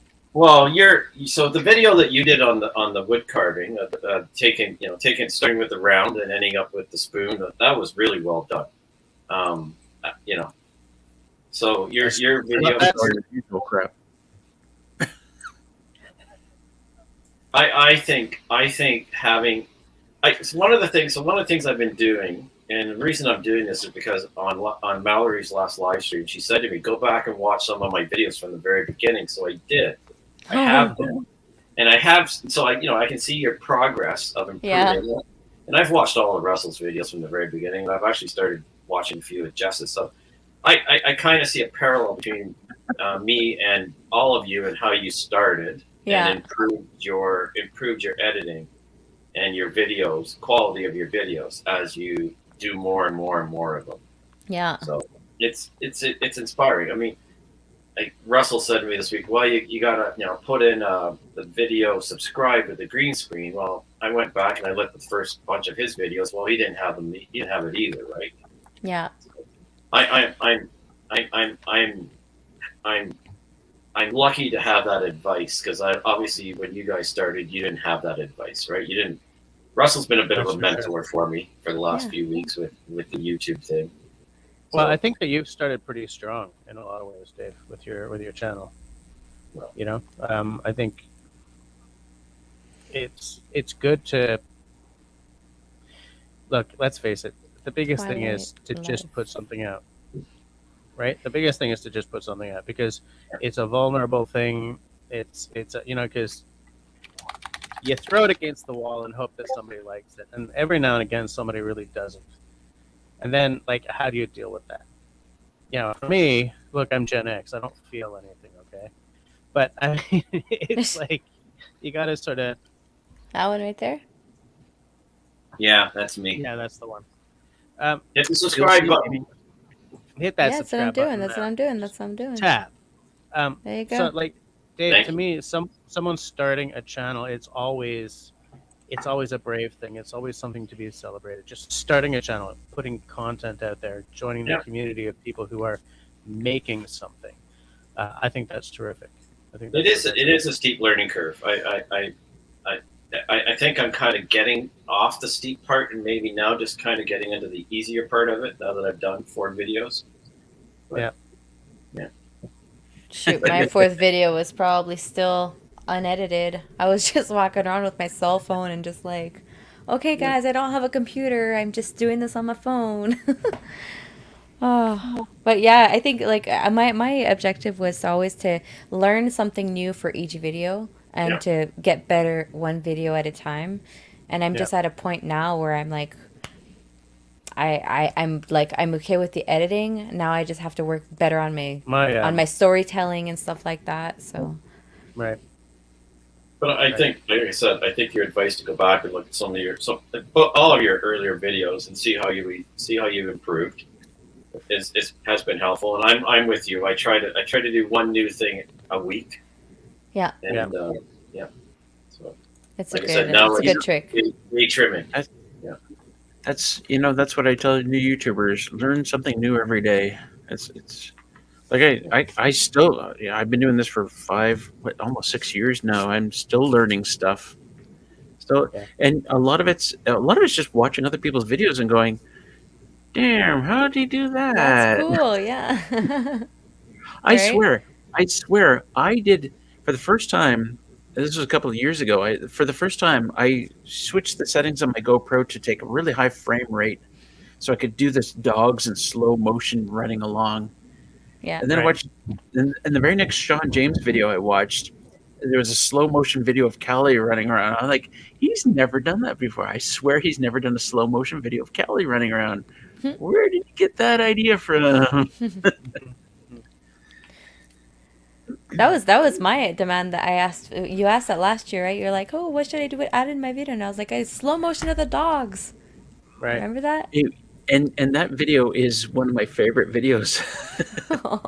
Like I threw the stick for Willow, and Willow was like, "Yes, going for the stick," and then she's in the snow going, "Fuck!" Trying to jump in the snow, and she's like,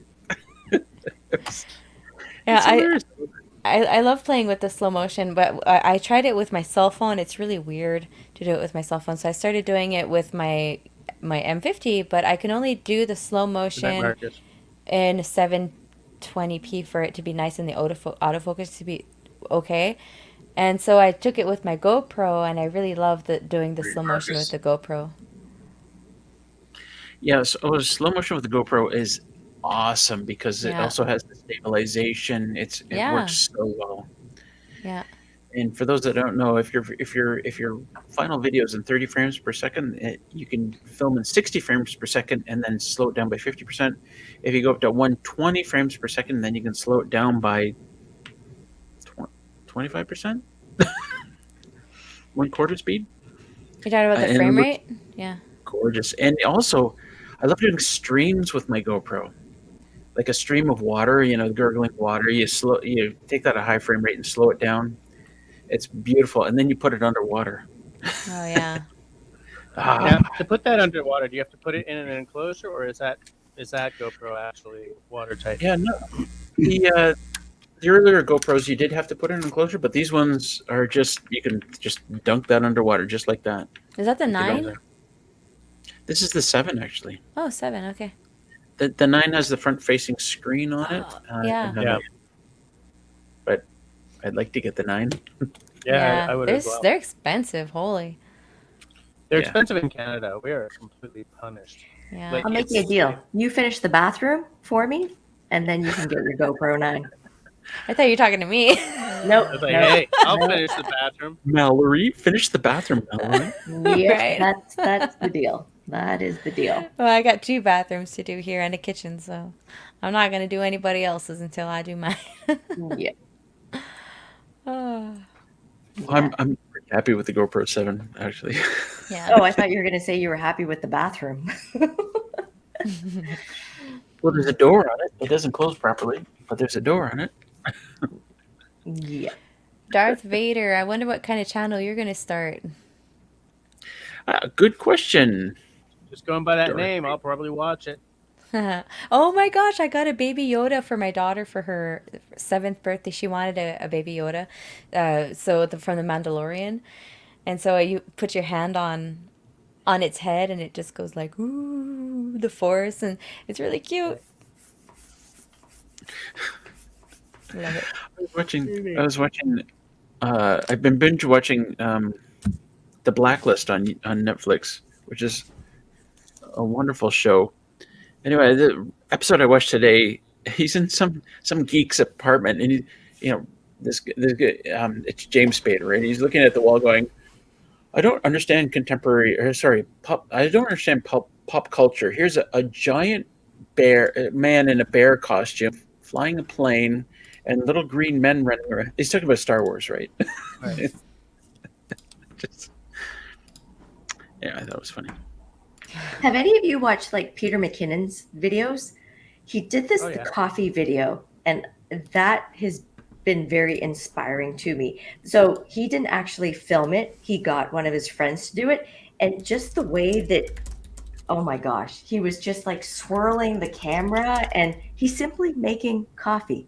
That's it. He's just making coffee, and it's a 2-minute video. And it was This one recent because he's done a lot of coffee videos. Like, well, not Uh, coffee videos. Coffee is a lot of his B-roll, or at least it used to be like a few years ago. no, I don't think that it was recent, Jess. This was like an ad for something that it did, and it's the final video is only like 20 seconds or 30 seconds Yeah, long. it but wasn't terribly long, but oh my Glorious. gosh, I thought, how do I do this? How do I just, and oh, it was incredible. Yeah, it's he- glorious. he is an inspiration. Oh yeah. Yeah, he really is. I just shared this on my Facebook in case my friends had any YouTube questions they could come up here and ask. Is this it? That's Is this- fine. oh, here it is. Darth Vader has a fake GoPro. Sean loves The Blacklist. David is saying goodnight to Marcus. I'm just Good night, summing up Marcus. the end of the side chat there. Have a good night, Marcus. Yeah, have a great weekend. We're supposed to have a big snowstorm tomorrow, like a really, really big one. I was supposed to do a fire outside and have some friends over. I might not do the fire. And we're supposed to cook on the fire too. Probably not going to You do can have a that. fire in a snowstorm. We can totally have a fire in a snowstorm. Yeah, I don't know. I don't know here. We'll see. We'll see. Yeah, we're not going to get too much. I think we're going to get maybe 5 centimeters. That's it. It's all headed your way towards Quebec, along the St. Lawrence Yeah. River. What they're saying. Yeah, we're going to get a couple centimeters per hour for a We long. already got the 5 centimeters here. Well, in the Yeah. city, that is. Yeah. So, hey, Jesse, what are your YouTube goals for this year? My biggest goal. Look, I have to maintain a certain air of. I gotta be fucking realistic. I'm not growing anything in a meaningful way. Not while I'm not getting into the woods. Yeah. So my main thing is to just. Well, first of all, I have to replace my editing computer, so that's happening Yeah. this year. Because editing on my phone is it's. Yeah. Gotcha. And I just because I've got all these videos that I want to make, I've got them all written down, but they all depend on me getting away. Yeah, you have to for get now. out there. I have and COVID plus life has been keeping that from happening. So my goal for this year is to sort of kick things back into gear. Yeah. And get that editing computer for sure. Yeah. Yeah. When I My saw you parents got found that out. new mic, I was like, oh, I wonder why he didn't put that into his computer. Because this is awesome, and I it know, it's a costs great like mic. an eighth of what my computer is going to cost. And here's the Oh, thing: I really? asked my wife to give me money towards this mic because I knew it was bloody expensive. And she's like, Yeah. "How about a Mac, man?" I was like, I know. I'm only asking you to pay into it, and then what? Yeah, it sounds great. It's a great Yeah. mic. Well, Yeah. I know there's a lot of bantering between people who work full time and people like myself who are retired, and I will take my hats off to you, like Mallory and Jess, who find time to you got your families, you got essentially full time jobs, and you still find time to put out YouTube videos. It's I don't know how you do it. It's very time consuming, but it's a lot of late nights. Like I'm a night owl, so I do this usually when the kids are asleep. More these days I've been trying to do it more during the day because, my kids are in school now, so technically wintertime we haven't been able to go out logging. It was too cold, too much snow. So I've been editing a lot inside, but then during the day. But when summer hits, I'm probably going to go back to editing a lot during the night, or maybe take a day off in the week, a rainy day or something like that. Yeah, summers are hard. Summers are way harder to get the content out for me because there's a lot more of it. But we'll see. Right. Well, Yeah, A lot for of me, late life nights. only starts after 9:30. Yeah. Yeah. Oh, hey, Angie. Mianu Acres.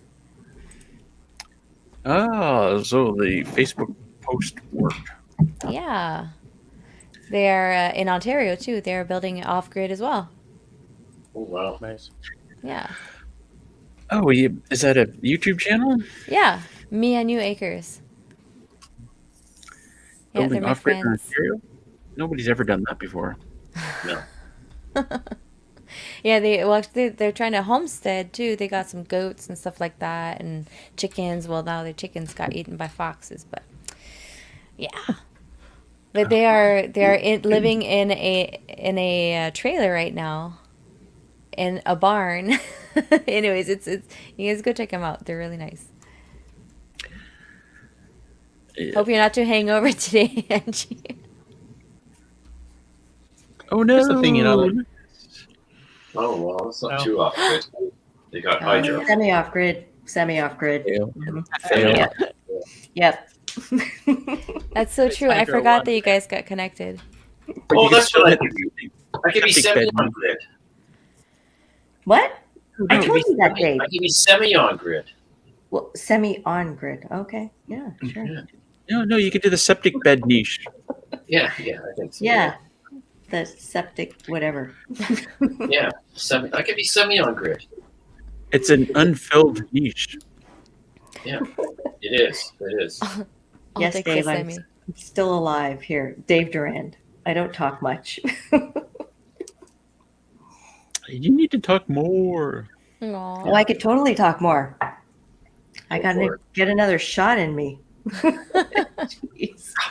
Hey, City Girl, I've been doing dram after dram here, so somebody's Nice, gotta be Jess. matching. Wait, Jess, don't you have like a practice tonight or something? Shh. Don't remind them. I'm having fun. You got canceled? Are there shots at 11? Hell Jess, yeah. we know you got to We're doing work it. hard. This is your cheat night, Jess. We're doing it. Yeah, this is my cheat night. You know what? Okay. Next Friday, I'm going to talk about when Russell and I live stream on the main channel. I'm going to talk about Dave Grohl's book that I've been reading and that Russell has not been reading. That must be fascinating. I started Dave Grohl? reading the cover. Sure. Yeah. Anyway, I took it back to the city and I am almost done, and it's absolutely amazing. Dave It's Grohl. amazing. I bet you there's some tragedy in that book. Yeah, it's very interesting because he centers it around uh, music. Ah. Well, obviously, because he's a musician, but Yeah. his memories are related to particular bands, songs, etc. It's a very interesting writing. Well, it's storytelling. It's a very It's interesting way of Right him on. storytelling. it's like he doesn't calculate time in terms of months and years. His time No, is calculated in terms of songs and bands and yeah, events and yeah. He's a So You know it's what's singer. very funny about He's that? a singer of Foo Fighter, right? Yeah, Yeah, Okay. but he also used to be, I think, the drummer for Nirvana. Um, yes, I So Kurt read, Ah. Cobain's death was like tragic for him, but yeah. yeah, Yeah. yeah, yeah. I got another confession. Sorry, I just read did I the just steal your What were you going to say, no, Jess? the autobiography of what's his name, the lead singer for the Red Hot Chili Peppers. Damn it, this drink removes my memory in such a big way. Um, Whatever his name is, I found a little bit of that in his storytelling as well, and I think it's because the signposts on the road of their lives are when we had this hit out, when we had that album out, when Mm-hmm. Anthony we were on Kiedis. tour for, yes, that's the one. You know, when we were on tour for this, Yeah, it's just like the markers of their lives are very different than for people who don't live that life. yeah, You know, absolutely. And it's a lot of, luck and chance, I find, with Dave Grohl, a lot of luck and chance. And I'm absolutely amazed at, and Russell and I spoke about this, that um, you don't necessarily need formalized training. hmm So, I play the piano, and I went through the Royal Conservatory of Music up to grade 8. So I take exams like every year, and yeah, that was my formalized training, right? Uh, and reading Dave Grohl's story, he had one lesson by a jazz artist, I believe, but other than that, it was him being self-taught yeah. and just making it through luck and chance, and these opportunities. And yeah, amazing, That is cool. amazing. It- I don't know if you guys know much about U2, but U2 was a bunch of guys, getting together, playing music, and there's Adam Clayton, their bass player, getting into parties with their tape, passing their tape around, hustling his ass off because he was the one in that band who knew what the fuck he wanted to do. He wanted Shots to at play 11, huh? bass for a successful band. And even like Bono once said, I always wanted to play guitar. The Edge always wanted to play drums. The drummer always wanted to sing, but Adam is the only one who's only ever wanted to play bass in a successful band. I'll go get And something like, to drink. so he was just like, and so to a certain extent, the other guys were lucky that that guy was in their band because none of them were doing the hustle. They were like, yeah, man, I'm in a band. And he was like, no, you guys are in a band. And he was making sure that it happened. Hmm. Like, how many of these bands have that kind of story? Like the luck that you're talking about with Dave Grohl, or like the Anthony Kiedis book has all kinds of little things like that in it. Hmm. And some of these guys, the stories are, hey, I'm lucky I'm not dead of a heroin overdose right now. Hmm. You know, Oh, yeah. Yeah. like, but I I find love those books fascinating. I love that like Dave Grohl was devastated when Kurt Cobain passed away, and he just kind of delved into music and just started creating music like crazy, and went into a studio at one point and produced a whole album. And you just go from booth to booth, like playing bass. Okay, now I'm going to play guitar. Now I'm going to hit the drums. And now I'm going to sing. And now I'm going to do this. It just ding, ding, ding, ding, ding for a whole Yeah. album. And he was like in a hurry, in a rush, going booth to booth to booth. And I Yeah. want to listen to that album sometime. I know it's out there. I know it got produced. And it must be an amazing album in certain ways because it's clearly him processing something. Mhm. You know.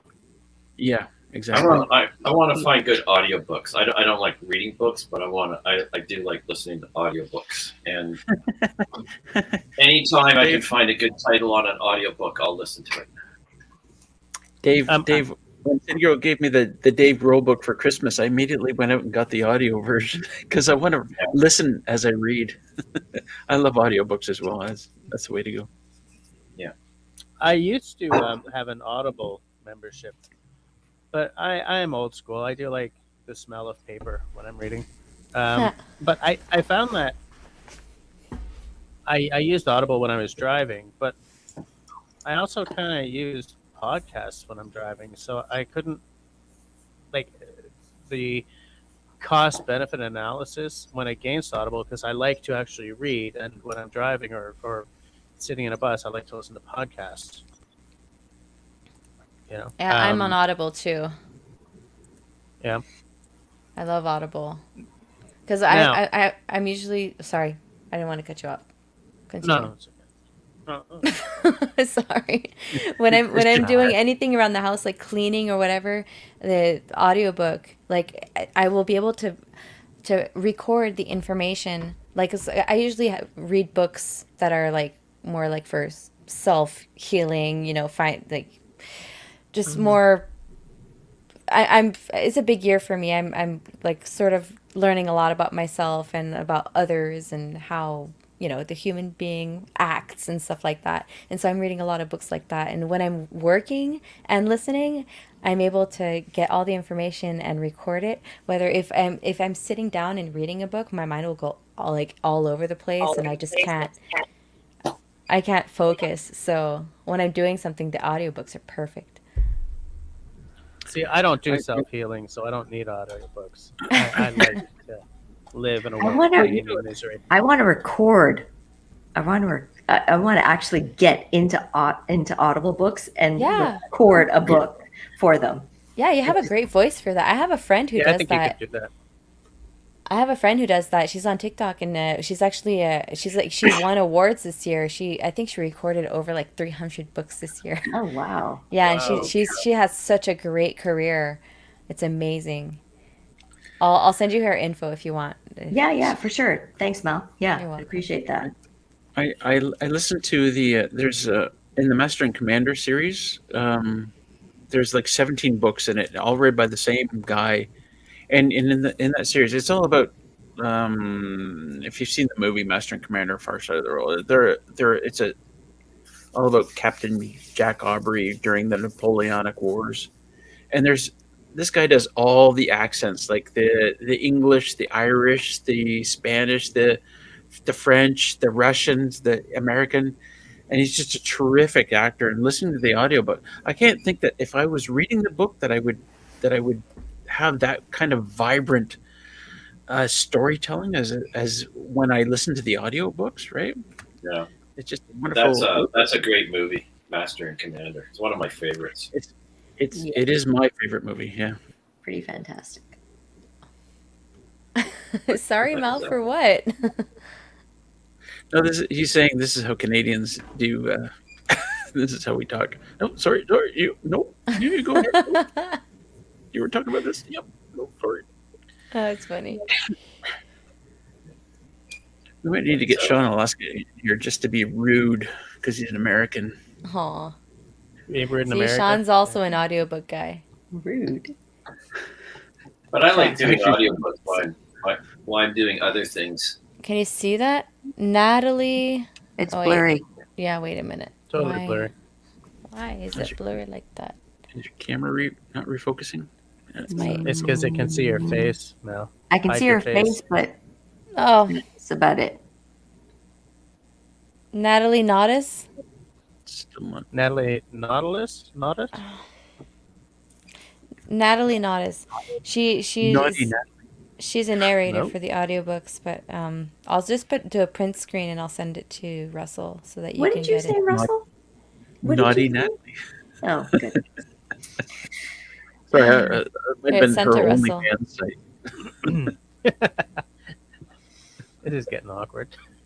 He's always got to take it somewhere. Always got to take it to the worst possible 2 minutes place. to 11. 2 minutes to 11. I got some maple shine. Maple shine. Ooh, Maple Is that like shine. moonshine? nice. It's a distilled alcohol diluted with water. So it went from like I think 80%. They diluted it with water and then they put some maple syrup in it for taste. So it's very good. That's Wait, a pretty big shot there, Mel. You're Well, I'm not 3 gonna sheets take the to whole wind after thing. That shot. I'm Pure not No, gonna you sec. have take to the whole take the whole thing. Come on. I'm sorry, you sec. got Whoop. I was drinking this on Thorhaven live stream last night, and with there was Mianu Acres in there too. They were pretty drunk. They were pretty drunk. Yeah, they were all pretty drunk. Sean, Sean in Alaska, you're gonna get in here so that way we can do our shot. Yeah. I haven't So sent we the can link yet. slag Americans for a while. Just kidding. I didn't send them the link yet because I figured Oh, some people sorry. will come and people will go, Sorry. and then Sean's Canadian. 3 hours behind us or 4 hours or whatever. But whatever, man. Like, let me send Sean the Alaska's, link. Alaska's practically Canada, anyways. It is. Well, I want to say Sean's practically Canadian because he's so fucking nice. He's just Everybody in Yeah. Alaska is so nice. And when I lived there, I was like, every single wow. person. There are no badasses in Alaska. Well, come on, there are, but I Not a mean, single asshole. I thought that everybody was so friendly. Like it was like a big village. It was really awesome. I find Nice Americans people. in general are nice. I've never had any real bad experiences with Americans. I mean, we just spent 3 months in Florida and never had a. Everyone down there was super nice. So, you know. was that on Thorhaven's Yeah. stream? Yeah. He had a drunken live stream yesterday. I hopped on and they were already all way past like the point of no return, and I was like, well, I'm gonna try to catch up a little bit, but I can't stay long. Cheers! 11? Hey, 11? Oh, All right. just in Sean. time. Ah, Just in look. 11 time. o'clock. Nice. All right. All right. Wait, whoa, hold on. Jeez. Hold on. Tequila shot is much different than a raspberry rock shot, okay? All right. So true. Cheers, everyone. Cheers, everybody. Cheers. Happy Friday. Cheers. That's gone. Lunge it. Oh, that was a big sip. Ah, So Yeah, I had a you're down. raspberry I said rock Cusack. shot. Dave, I was going to ask you that if you had a raspberry rock shot. I had a raspberry rock shot. Yeah. They're Nice. so I have this good, aren't they? concept, guys. Concept. Why?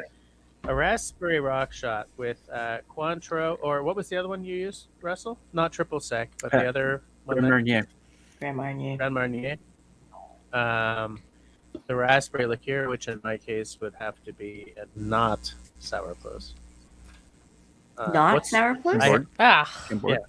Chambord. Yeah, I have Chambord, so I would do that.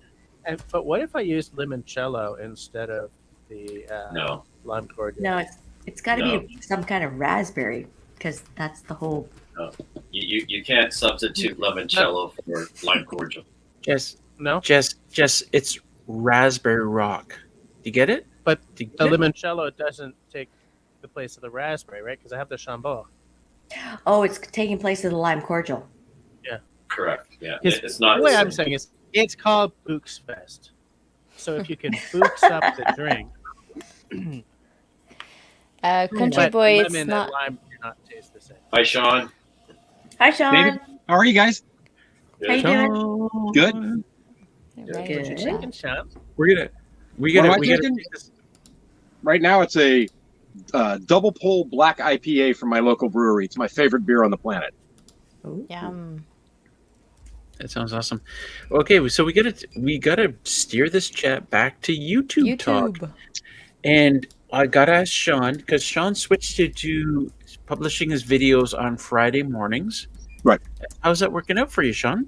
So it's kind of slowed up a bit, but I think, I mean, I'm locked into it right now. I'm gonna let it run as long as it can to see before I decide to make any other changes at this point. I think part of what's happening with me and my videos at this point is there's only so many videos that you can show with Sean shoveling snow in the driveway. Yeah. And, unfortunately, that's where I'm at because we don't have storms. Winter's just about over. So basically, I think the transition for me is going to happen here as soon as spring goes. But even with that said, so today's video that released, I'll hit 200 views on it. Probably in the next 20 minutes. And then this week I picked up 16 more subscribers. So, I mean, it hasn't been a negative impact at all. I think for winter, the winter season, if you have a hot tent, you're golden, right? Yeah. People just suck that content up. Yeah. But yes, we talked about this earlier. I mean, if Sean suddenly came out with a hot tent and said, a hot tent in the winter, and he got like 100,000 subscribers, and then he said, okay, screw that, I'm now living in an RV. Right. You've gone down the road, which these people aren't looking for that. Yeah. No, and one thing I will say though is since I moved my videos to Friday, that my view time on videos is higher than it's been from Sunday. And my retention? Yeah, and my my click through is like 8.1, 8.2%, Wow. which has been awesome for me. That's not negative at all. Nice. Wow. So how does one get monetized on YouTube? What's the definition of monetization? 1,000 subscribers and 4,000 hours watched or total in a 365-day period. So and from what I understand, you have to maintain that 360 or that 4,000 hours Yeah. every 365. So tomorrow, it still has to be a total of 4,000 hours. Next month, it has to be a total of 4,000 hours for the previous year. But once you get there, I don't think it's a problem to keep it if you're creating videos, because I mean, honestly, right now I'm getting 1,500 to 2,000 hours of watch time a month right now, or every 28-day period on YouTube. So I mean, the hours are definitely there. Once you get there, I think if you keep creating, you don't have a problem. Yeah, keeping if you it. keep creating, absolutely. Because I do know someone who is in danger of losing his. You okay there, Mallory? Yeah, I just almost dropped something. Okay. That would be alcohol abuse. Yeah. Don't drop the booze. Yeah, like Paul Bukima, who I shouted out in my posts or whatever they call it on the community. Community page. Yeah, I've been drinking a lot of scotch here tonight, guys. So just bear with me. Cheers. Yeah, salute. Cusack. Well, I was going to say Shots. shots on the half hour. Oh, I almost forgot before when I came in. I should have gone. You have to. But, Sean, you only do that after you say something completely awkward or really asshole-like.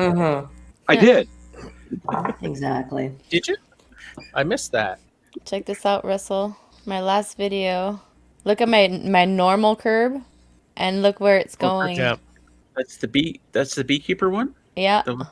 Nice. Oh, Yeah. It's doing really good. I really like that I can see City Girl's reflection in that. Yeah. Let's talk a little bit about analytics, since now that we brought it up. I mean, All right. because I see there's a lot of discussion about analytics on Discord, and I think it was Country Boy Trapped in the City said he didn't really understand them, but even though I got very few analytics because I've only posted 4 videos, I find they are interesting. You can see the demographics, you can see your view time, you can see there's a lot of information there. I think you can only start reading your analytics once you have over 100 videos. Like honestly, it's so hard to read them when you have such little like data. Yeah. But I agree with I can Mallory, dream though, right? but I also think, David, that that once you crack the code of being able to understand the analytics, suddenly the key is in your pocket, right? Like I was watching the analytics for a video that I did, the one where I was teaching my eldest daughter how to use an axe and a knife, Mhm. and I see exactly where stuff that I do causes a dip, and so I know what not to do from now on. Because that video did fairly well in terms of audience retention, but there were two little dips and things that it's like fucking nonsense. But I mean, I know to watch out for maybe not doing that kind of thing. It's just, I think I just have to. I don't think I have to talk less, but I have to just maintain the focus. So, like, I've been cutting out. I would say that when I put a video up, it's about a quarter of what I've shot. Yeah. Because I just cannot shut up. And so, Hi, Mary. I cut out Yeah, I so was gonna much of say- what I say too. Don't worry about it. yeah, and, you know, at the end of the day, I think a lot of people do.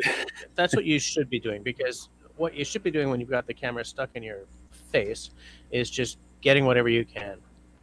Because Yeah. it's so much better to be like, this is weak, I'm cutting it out, than, oh man, I wish I'd gotten that. They Right? you know what? It's called killing your children, of course. You know that, or killing your something like that. And Yeah. it's, you know, in my video that has more than 1 million views and is now taken off. It's got like 40,000 views in the last day. Wow. Crazy. Holy- I don't. It just picked up again like That's crazy. awesome. In that video, when I was editing it, I have a whole segment right near the beginning where I was on the deck talking about my tripod and how it didn't work very well and I need a new tripod. And when I was editing it, I thought, I'm going to leave that shit out. And I wonder Mhm. what that kind of impact is on the whole video, where I said, I'm going to take that bit out. I mean, it's not a bad bit. I just Yeah. didn't But, flow I mean, very to well. be fair, though, right, Russell? To be fair, you've been creating videos, like you said, for 5 years. So you have a good sense of what works for you and what doesn't work for you. And I think that, you know, you look at somebody like me who's only been doing it for, you know, a couple of years now. I'm just starting to find that sense myself. And then David, who's starting out brand new, probably should just throw everything against the wall at once and see what works. Okay, yeah, but here's one trick that I've been doing lately, and that has been helping with my viewer retention in a big way. I watch the video after I'm done my edit. You should never only do one editing pass, right? Oh, no. I do my editing. I watch the video, and I take track. That doesn't make Stock. sense. I take note. I take stock. I keep track. Whatever. Anywhere where it feels like it's starting to drag, okay, I'm cutting something there. Right. No. You know, because the thing is, you're not going to notice that your first edit. Russell, you're such a jerk. And You're not and gonna you're gonna notice leave that. some out No. too. If you're editing your No. video, you've watched it like 20 times already. So Right. The reason you know. the reason I'm laughing is because if I cut out all the parts that were boring or I didn't like, my 45-minute video would be down to like 5 minutes Let's, Hi, I'm Russell. every single time. You're I here. watch my videos. I watch my videos afterwards. I'm like, oh my god, this is boring. Oh, I hate this. I hate all of It's it. because you Yeah, watch it like right? 25 times while you're in the editing process, you know? So you're just like sick No, of it by no. the end. I I don't. have to ask, like, are you staying true to your craft, or are you crafting to your audience? Right. So go back to earlier in this live stream, chatting about YouTube or whatever, when we talked about who are we playing to? Right? Are you playing for the sake of your audience, or are you actually playing to who you truly are? Yeah, but who you truly are, well, who you are, no, okay, you are only half of the equation, right? Like, I'm coming at this, I went to film school, so they taught me to just give the audience what they want, right? YouTube is very different than film, which is what I find beautiful about it on many levels, which I'm not going to bore you all with here, because I've bored people with on my own live stream. But I've helped with those. I'm half of the I'm half of the equation. The audience is the other half. And unlike anything else, radio, TV, film, unlike anything else, what we're doing right here and the people in the side chat are doing, this is where YouTube becomes powerful, because these people are saying things, we're saying things. This is a community thing. And even when you're just putting a YouTube film or whatever, a video up every week, and people are commenting and you're commenting back, it shows that the power isn't in a film distributor, right? It's not in Cineplex or Paramount or any of those. The power is half in your hands and half in the subs' hands. 2/3 in your hands and a third in theirs, I guess. Right? Because if what we understand very, very, very fast is what our audience doesn't like. And at that point, it becomes a question of, do I just keep putting this stuff up and speaking to no one, or do I throw them a bone? I always throw them a bone because I'm just so thrilled that people are watching my stuff. No matter how happy I am with a video that I've put out, if I put it out and people are watching it, man, are you kidding? That's the best day ever. And when they don't watch, it's like, oh, that was a lot of work for nothing. Because at the end of the day, if I just want to do stuff to make my own self happy, did that make grammatical sense? Yes. If I just wanted to make my own bad self happy, why put it up? You know, I would just write poems like I did when I was so much younger. You know, or write songs that no one's ever going to hear. You know, I mean, I put stuff on YouTube knowing full well that people are going to love it or hate it, and both sides of that coin are going to let me know about it. Mm-hmm. You know, and I guess that's why I always feel. Yep. Go ahead. I was just going to say that's why for me, and I know that I'm not alone in this, but not everyone feels this way. To me, hitting the button to put it up on YouTube, make it live, is a vulnerable fucking moment. Yeah, absolutely. It Because always even is, my yeah. short little videos, even when I have to shoot in my backyard because I can't get into the forest, every video I work my ass off on. You know. Well, they are a lot of work. That's one thing I've discovered. Like, it's not simple to video, do your filming, edit it, and throw it up. I'm amazed how much time I spend doing it. Yeah, and I guess that's why I just throw caution to the wind, right? Because the way that, and as we discussed earlier, right, the way that I approach it is, you're going to like it or you're not going to like what I put out. But this is what I am passionate about, and this is what I want to do, and here it is. So you like it or you don't like it, and I'm okay with that. I am certainly okay with that because I'm not in it to make money. I'm in it for the pure enjoyment of it. Yeah, I agree 100%, Alicia. I put out what I feel good about and something that I can look back and my kids can look back on and be like, oh, okay, you know, something that I am happy with. And people will find you. Your people that will like it, they will stick to you and they will find you. And the people that don't like it, they just won't stick around, and that's fine. I don't want them anyways. Yeah. You know? Yeah. For sure. And I agree so much with what you guys both said too, because if you're not passionate about what you're creating,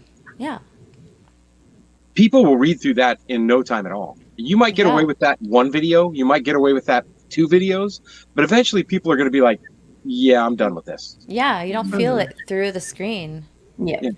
Yeah, that's it, right? And you sort of hope that people can tell whether or not you're truly genuine or authentic about what content you're putting out, or if you're just putting it out for the sake of to make money or whatever.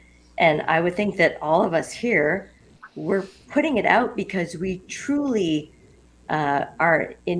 we truly enjoy doing what we do, right? Yeah. And we're not doing it just to make money.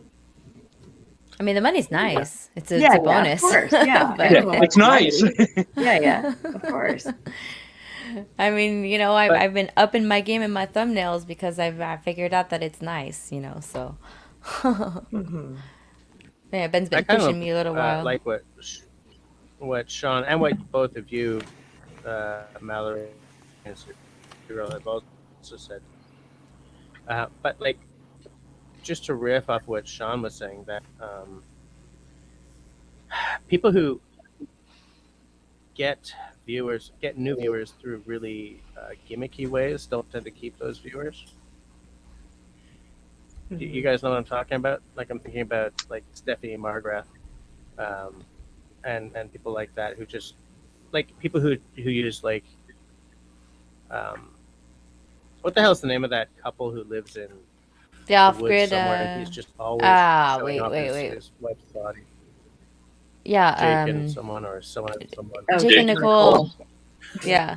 Is that the ones? Like, I think she might even have an OnlyFans at this point and stuff. It's like, Yep. She used to. I fell for that for 4 seconds, and I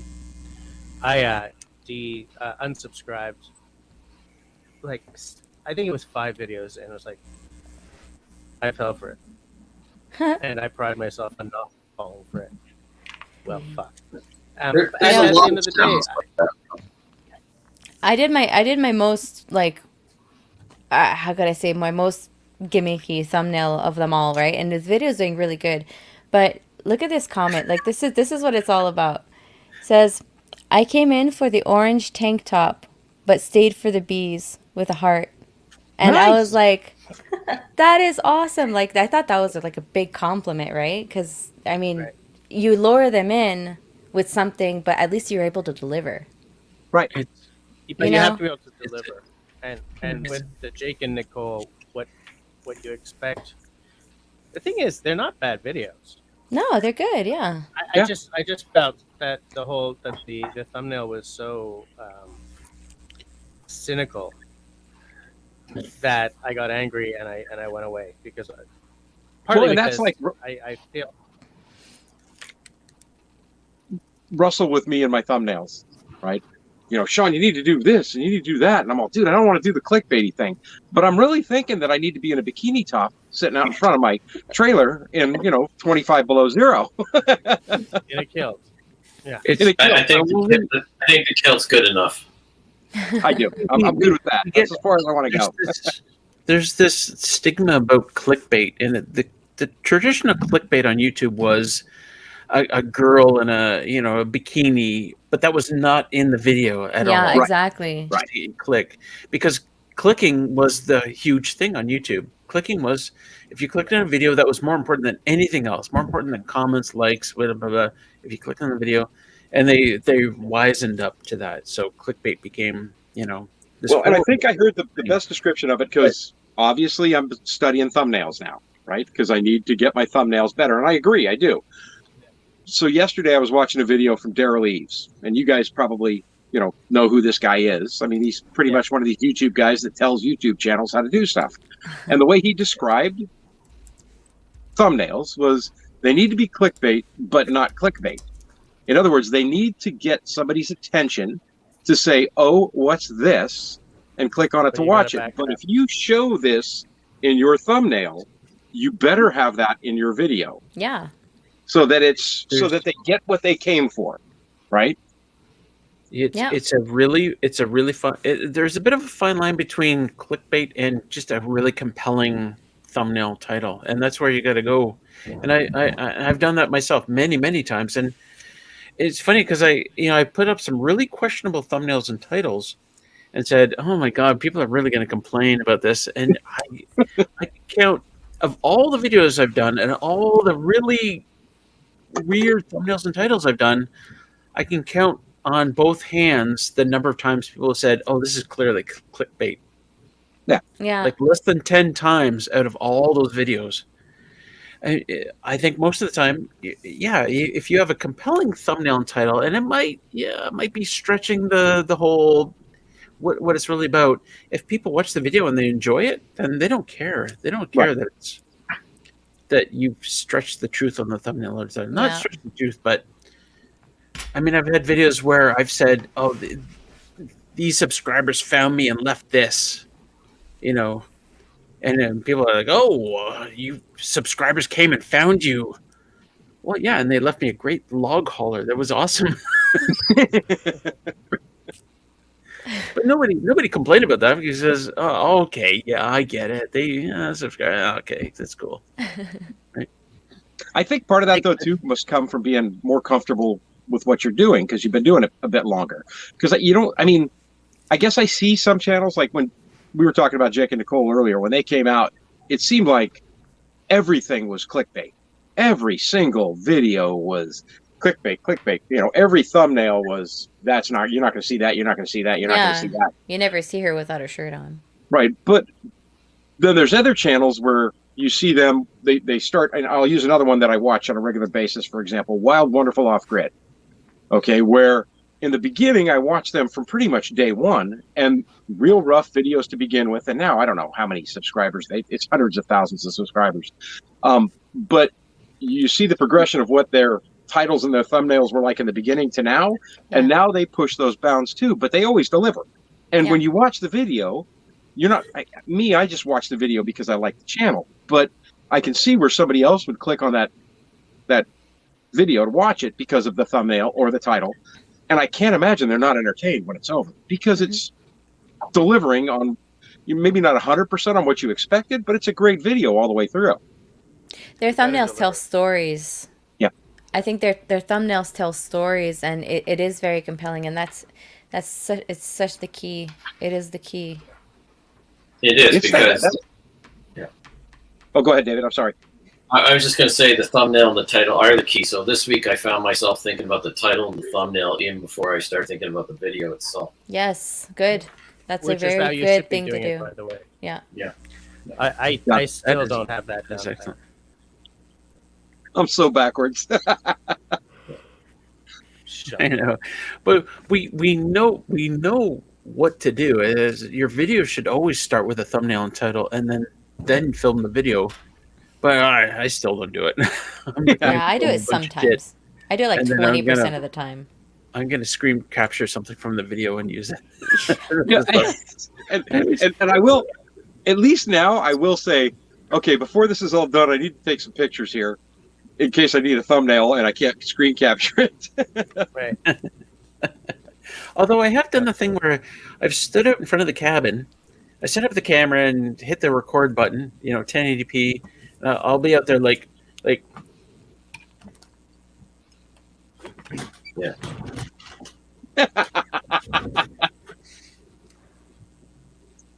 And then I'll bring it inside and I'll like, okay, is there a good thumbnail in there somewhere? Yeah. So does anyone ever use some of the ones that they suggest for you? I mean, you got the one you can upload, and then you get the 3 that they make out of your video. No way. No. After about my 3rd video, no. Yeah. You guys are gonna. I did this last video, and believe it or not, it's my best video. No. It's my best video. Really? Yep. I went with a really good, and Russell even said, that's not a really great thumbnail. And I said, I don't care. Look it, I got like 6.8 thousand views on this. I don't care. There you go. Nice. Oh my God. You know what Russell said to me in my last, not this video, but the previous one? He said, good video, but your title and thumbnail sucked.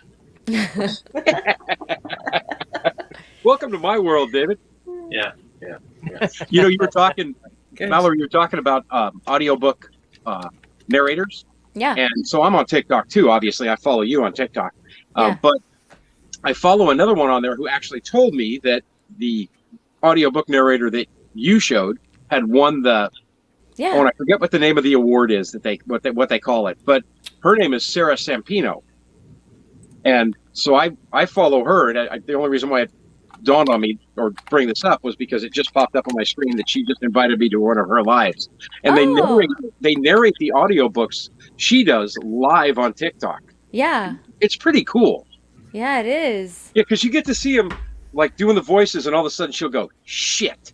And she'll back it up and she'll record it again. She has to erase it. And And then she'll be there like, she'll just look at the screen and she'll go, okay, I just need to talk to you guys for a minute or two. And then she'll get all back in character again. And it's a trip to watch them actually do that. It is I know. fascinating. Sometimes they have some pretty spicy books, Yeah. Yeah. So she's constantly got this little thing. This book is spicy. Please don't report it. Yeah. I know, it's pretty cool. Guys, I got to back up the conversation for a little bit. We're talking about the thumbnails, and sometimes YouTube suggests the thumb. Well, they always suggest thumbnails. Right. My video that has 1.2 million views, that was a suggested YouTube thumbnail. Wow. Wow. See, there you go. And when you created that video, Russell, how'd you feel about it when you were done? Did you say to yourself, "Man, this is a great video," or were you like, "Okay, that'll do"? Oh, you know what? I was talking to City Girl before I started even editing the video. This is funny. I said to her, "This is the one. This is the one." Really? And Wow. I didn't mean this is the one for my entire channel. I meant this is the one for this winter. This is the one video, and it turned out to be the one for The this. one it was the one for this winter. And we That's called awesome. it. Video We has called more it. than 10% of all the views. Of your Almost channel. 400 videos. Yeah. Wow, I remember but I that noticed, conversation because we said that. So I said, you know what? So Russell said 60,000. I would be good with that. And I said, okay, you're going to get 60,000. And sure enough, he got 60,000 and surpassed it. Aw. It was I get it. amazing. I had to show this thumbnail because look at that thumbnail where she's sitting there in the ASMR New Intentions. Right. Isn't that a beautiful thumbnail? It is a beautiful one. Uh-huh. I like that one so much. I just adore that. Anyway, Yeah. But I did Jess, notice what that happened to you? your I did notice that your "You're Alone in the Wilderness" video is starting to. It's got like 963,000 views now. So I know you've always felt kind of not a little disappointed with the numbers, but it's really starting to come up there. No. That one that has 963,000 views, that video's done great, and I love it. Yeah. The one I was disappointed is the Alone in the Wilderness, a full year off grid that I put out last. Oh, April. the 1 hour one? It's got like it's an hour and a half. It's got like Yeah. 73,000 views or something like that, and Oh, I thought that I'm was like, the same that's one of the best videos I've done. I worked like 40 hours on that video. In fact, I've got another one to do this April, another year in the wilderness kind of thing. When your viral video popped off, did it pop off like right away when you posted it, or was it like a few days after? It was I put it. I set it live Friday, and it did fairly well. Friday, Saturday. It was Sunday when it just went. Fuck, let's go. Yeah, awesome. That's so cool. Yeah. That is awesome. And as I said, it's gotten like close to 40,000 views in the last day. Nice. I don't know why it's jumped again. It's Nice. taken off. And in fact, let's talk about this for a second. YouTube employees will tell you, well, your next video has nothing to do with your previous video in terms of performance, but we know this is wrong. Yeah. We know this is not true. And one of the reasons I didn't put out a video today, as opposed to last week when I just had nothing, is the fact that this video is still doing huge. It's still doing great. And I found that once you put out a new video, previous videos don't do as well. That's a good I'm point. like, I want to let this one just go, you know? Yeah, so that makes sense because and I'll use a different platform for an example. So I play around with obviously every platform I can to try and promote the YouTube channel. You know, and so I'm on TikTok. And so I do little videos that never make it to YouTube. But I try and coax people to watch the YouTube channel. You know, so the link there for my homepage is my YouTube channel, and I always finish off the little video there with, if you want to find out more, check me out on YouTube, Sean in Alaska. The link is in my bio. So I released a video, and I do one every couple of days, and they're less than a minute. I released a video, and the next thing I knew, I had 11,000 views on it in like 3.5 hours. And I'm going, are you kidding me? So then I won't release another video because I've seen too many videos that say once it takes off, don't do a thing until it dies because you will kill it if you do anything. And I got to believe it's the same with YouTube. You know, that here you've got this video that's rocking and rolling and you put out your next video and then that's where the focus is going to be, not on the one that was rocking and rolling to begin with. So I can see where that would be a real issue. So how much do you rely on? We were talking about analytics earlier. Do you go and look at demographics in your analytics, and do you use that information? I use it. So I'm not an analytics guy, as far as I don't understand them as well as I probably should, but I look through everything seriously once a week. And I want to see, and specifically demographics of where are my videos being viewed from, and who is watching my videos in the age ranges. Yeah. And for the longest time, I mean, I'm not a young man anymore. So for the longest time, the people who watch my videos were my age or older. Well, now all of a sudden I'm getting more and more views from people in the 35 to 45 range. So to me, that's where I want to be, in that area or younger, because if I get people in that age or younger to watch it, it's going to explode. I already know that. Whereas, the folks that are older, generally speaking, are probably where I'm getting most of my watch time from, because they're patient. They're from my generation. They're like, oh, this is interesting. Okay, I'll watch 5 minutes more and see if it keeps my attention. Whereas the younger crowd, I think, if you can't grab them and keep them instantly, you're going to lose them just as fast. So Sam Jackson just wrote, "Old farts love Russell." Yeah, that's what the demographics say. Yeah. So I think there's a lot of information there, but I also think, again, back to the whole thing that Mallory and City Girl were talking about. I think I think you drive your channel by, and I'm saying this as a viewer of YouTube and somebody who creates too. I like watching people who are passionate about what they're doing, and it's more about personality a lot of times than it is about what they're actually doing. So if I really enjoy somebody's personality, I'll watch their channel and I'll watch their videos, because I'm like, they could be, when we were talking about Sean James earlier, just mesmerizes me while I'm watching him. Or, Russell, what's he doing now? This knucklehead. Oh my God, Russell's live. I got to go check it out, because you never know what Russell's going to do. Or Mallory, where she changes it up every video, it seemed like, for a while, but they were just so engaging. Jay and Jen, what's up?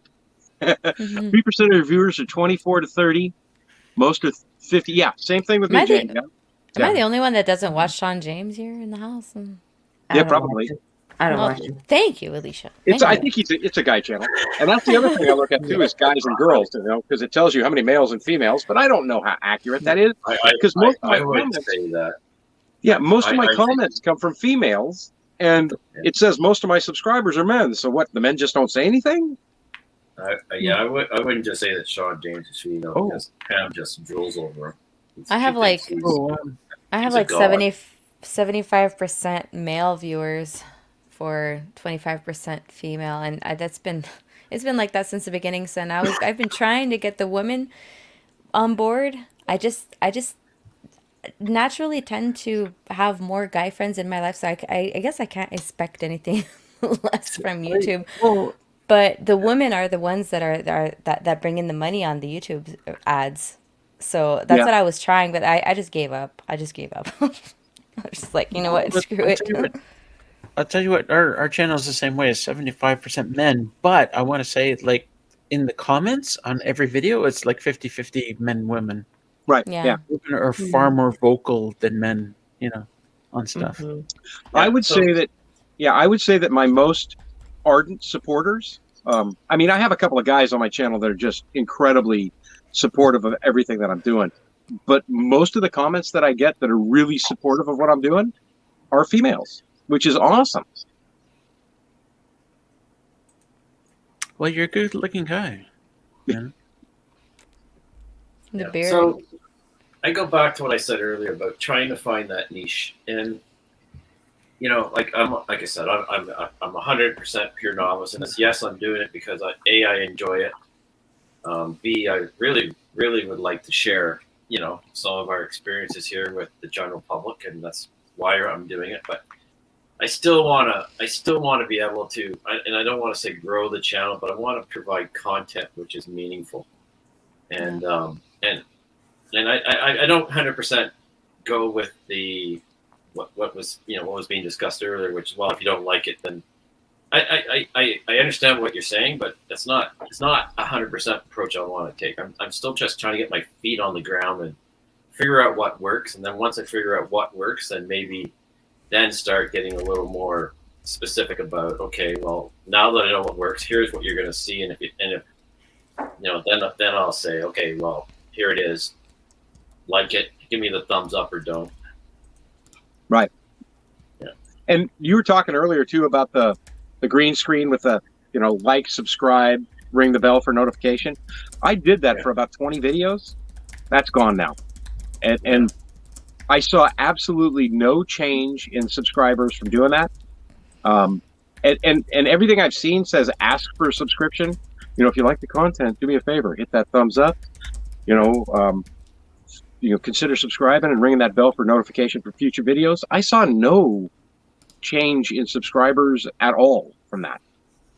So I just said, after watching a couple of my own videos, I don't want that in my video anymore, because I didn't like how it seemed to fit, how it seemed to distract from what was going on in the video for me.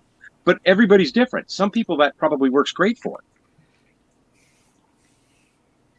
So another question I got is, sometimes you say, oh, leave me a comment and leave me a comment, tell me what you like to see on my videos. And I noticed that Russell did that a lot when you were starting out. Like, do you want to see hiking? Do you want to see me doing more? And so do you get positive feedback? Like, do you get information that's useful by asking for those kind of things? A call to action, right? It's a call to action. Yeah. Yes, it's a call to action. The single best thing that people can do to help your video is comment, above all else. And I quickly discovered that it doesn't matter what people say they want to see in my videos. The analytics show the truth. So people will say, I love the cooking more than anything. I love the hiking more than anything. I love watching the dogs more than anything. I love watching you on the ATV more than anything. It didn't really matter. The analytics will show you the audience retention graph, where it goes up and down, ding, ding, ding, ding, ding. That's the only truth that you can follow. Yeah. Yeah. I mean, I would say that just to get people to comment, and it didn't really matter what they commented. But I still love the comments. I still want to hear what they say, but the audience retention graph is the only truth. Because I could tell, people hate hiking. The hiking parts of my videos. People drop off when you're hiking? Where people was in the comments say, "Oh, I love the hiking. I love this and that." But I see the audience retention graph go bam when I'm like, well, your loyal viewers like seeing it, right? And so they would comment. They're the ones that comment. Well, that's it. The people who reply to your call to action will actually say, whatever. They love you. They love the things that you do. Yeah. But it's the 60% of the people who are not subscribed to your channel that are actually, where those weightings come from, right? Yeah, exactly. Because for both your videos, the Raspberry Rock and Raspberry Rock ASMR, what I always enjoy the most are the hikes and seeing the beauty of the property, and you guys getting out there, and so it's interesting. But it turns out the same. For the same reason that TV shows, especially like reality TV shows, they want to show drama, they want to show conflict. It draws people in. Those are the parts of the videos that draw people in. And the cliffhangers for the next video. Exactly, right? So if you show some drama in your video, or some challenge you're trying to fight against, and it's not working, it's not gonna. That's where people are invested. That's where they're not going to drop off, because they want to see what happens next. Yeah. Hey guys, I'm gonna scoot out. I'm gonna go to bed. I have big day tomorrow, so I'm gonna try to get a head start on my night. Good seeing you, Mallory. Yeah, thanks for seeing coming you, Mallory. Yeah, definitely. Do the video, Mallory. Do the video. I'll do the video. Don't worry. Nice. Bye. Bye. Bye. Bye. And then there were 4. And there were 4. What the heck is that? I see Russell struggling a little bit. Alligator? That's a beaver, I think. Gosh, why do it? So my question is, you know what? You try like, why do people really enjoy adversity, struggling? Because they like to point their finger at somebody else and say, my life's not that bad. I don't think so. I don't think so, Sean.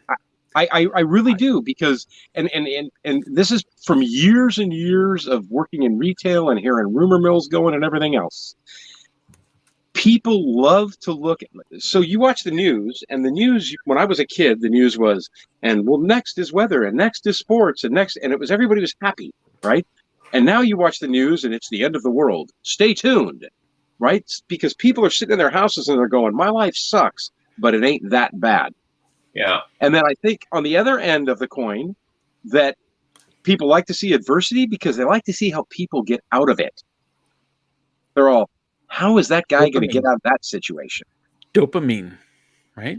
Right. I think it's because people relate, and Sam just wrote it down too. It's relatable, and I think, because you know what? In one of my videos last week, when I had my ATV stuck in the ice and I couldn't get it out, I was thinking about, not quite the same thing, but Russell driving his ATV and getting it stuck, and Sam is the most untrustworthy person we know, so we can't. I just find it hard to believe that when David got his ATV stuck, I find it hard to believe that his first thought wasn't, Stacy's done 5 videos like this already. Where's Stacy? Oh, I'd love to have her here tonight. I know, right? Yeah. Because she will send me messages like, next video, ATV stuck, something new. And I'm all, oh my God. Well, and that's okay. So there's, I think there's some basic truths that we've talked about, which is like adversity is a great thing, but if you succeed past adversity, that's I've talked about this earlier, a dopamine release in your brain. It's a little high, even if you're watching somebody else doing it. And if you don't succeed, if you fail, battery low. No, sorry. I got to change your buds. I'm all, what does battery low have to go with this conversation? I couldn't connect the dots there for a second. Yeah. Can you do the thing? Because I love it.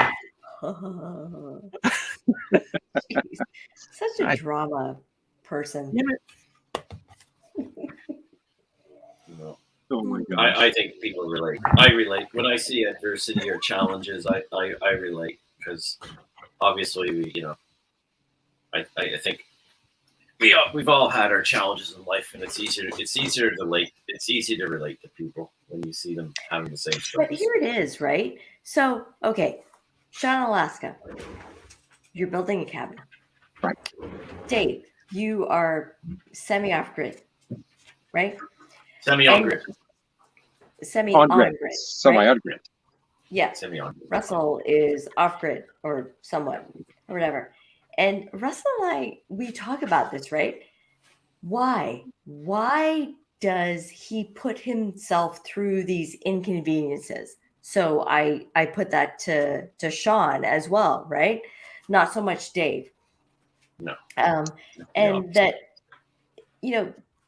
why is it that we could, well, I have a condo. Like Russell and I have a condo in the city, right? And we've spoken about this. Hey, you know what? You could just leave that. We could have a condo. We could have a cottage. We could buy a cottage that we could drive up to, and we wouldn't have those challenges. We would have conveniences of modern life. So why is it that we choose to pick these life choices? Why is it when we can have these modern conveniences at our disposal? Yeah, I went from a 5-bedroom house with every freaking amenity and convenience you could possibly have to living in a trailer off grid in Alaska. Mm-hmm. And the reason why I did it is because I love the challenge. Mm.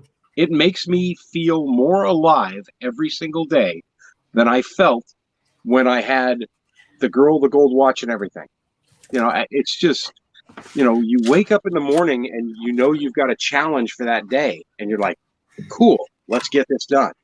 I didn't have that before, but now I have a direction, a purpose, and I think a lot of people lack that in their life. You know, they live a mundane life. They wish to live a different life than they currently do, but they won't take the steps necessary to get there. And I don't want to be that way. So for me, it's the challenge. I love the challenge. Well, it's funny you say that because I'm the opposite to Russell. Us, it's all about convenience. I'm always looking for ways to make the place more enjoyable. For us, it was getting out of the city and coming to this. Was getting out of the city, but coming to the country, but also making it as comfortable as possible. So yes, we can drive up to our front door. Yes, we can flush the toilets. Yes, we have a septic system. I like it. Pam wouldn't have come out to live here full time unless I made it as comfortable as possible. Right. Mm-hmm. Mm-hmm.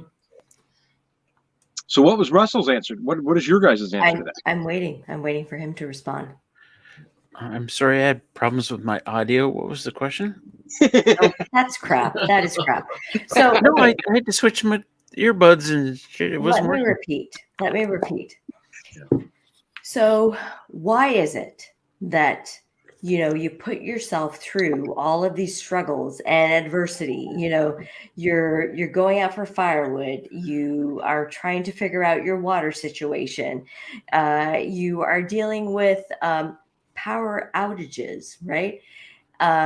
When you can have all of those readily available conveniences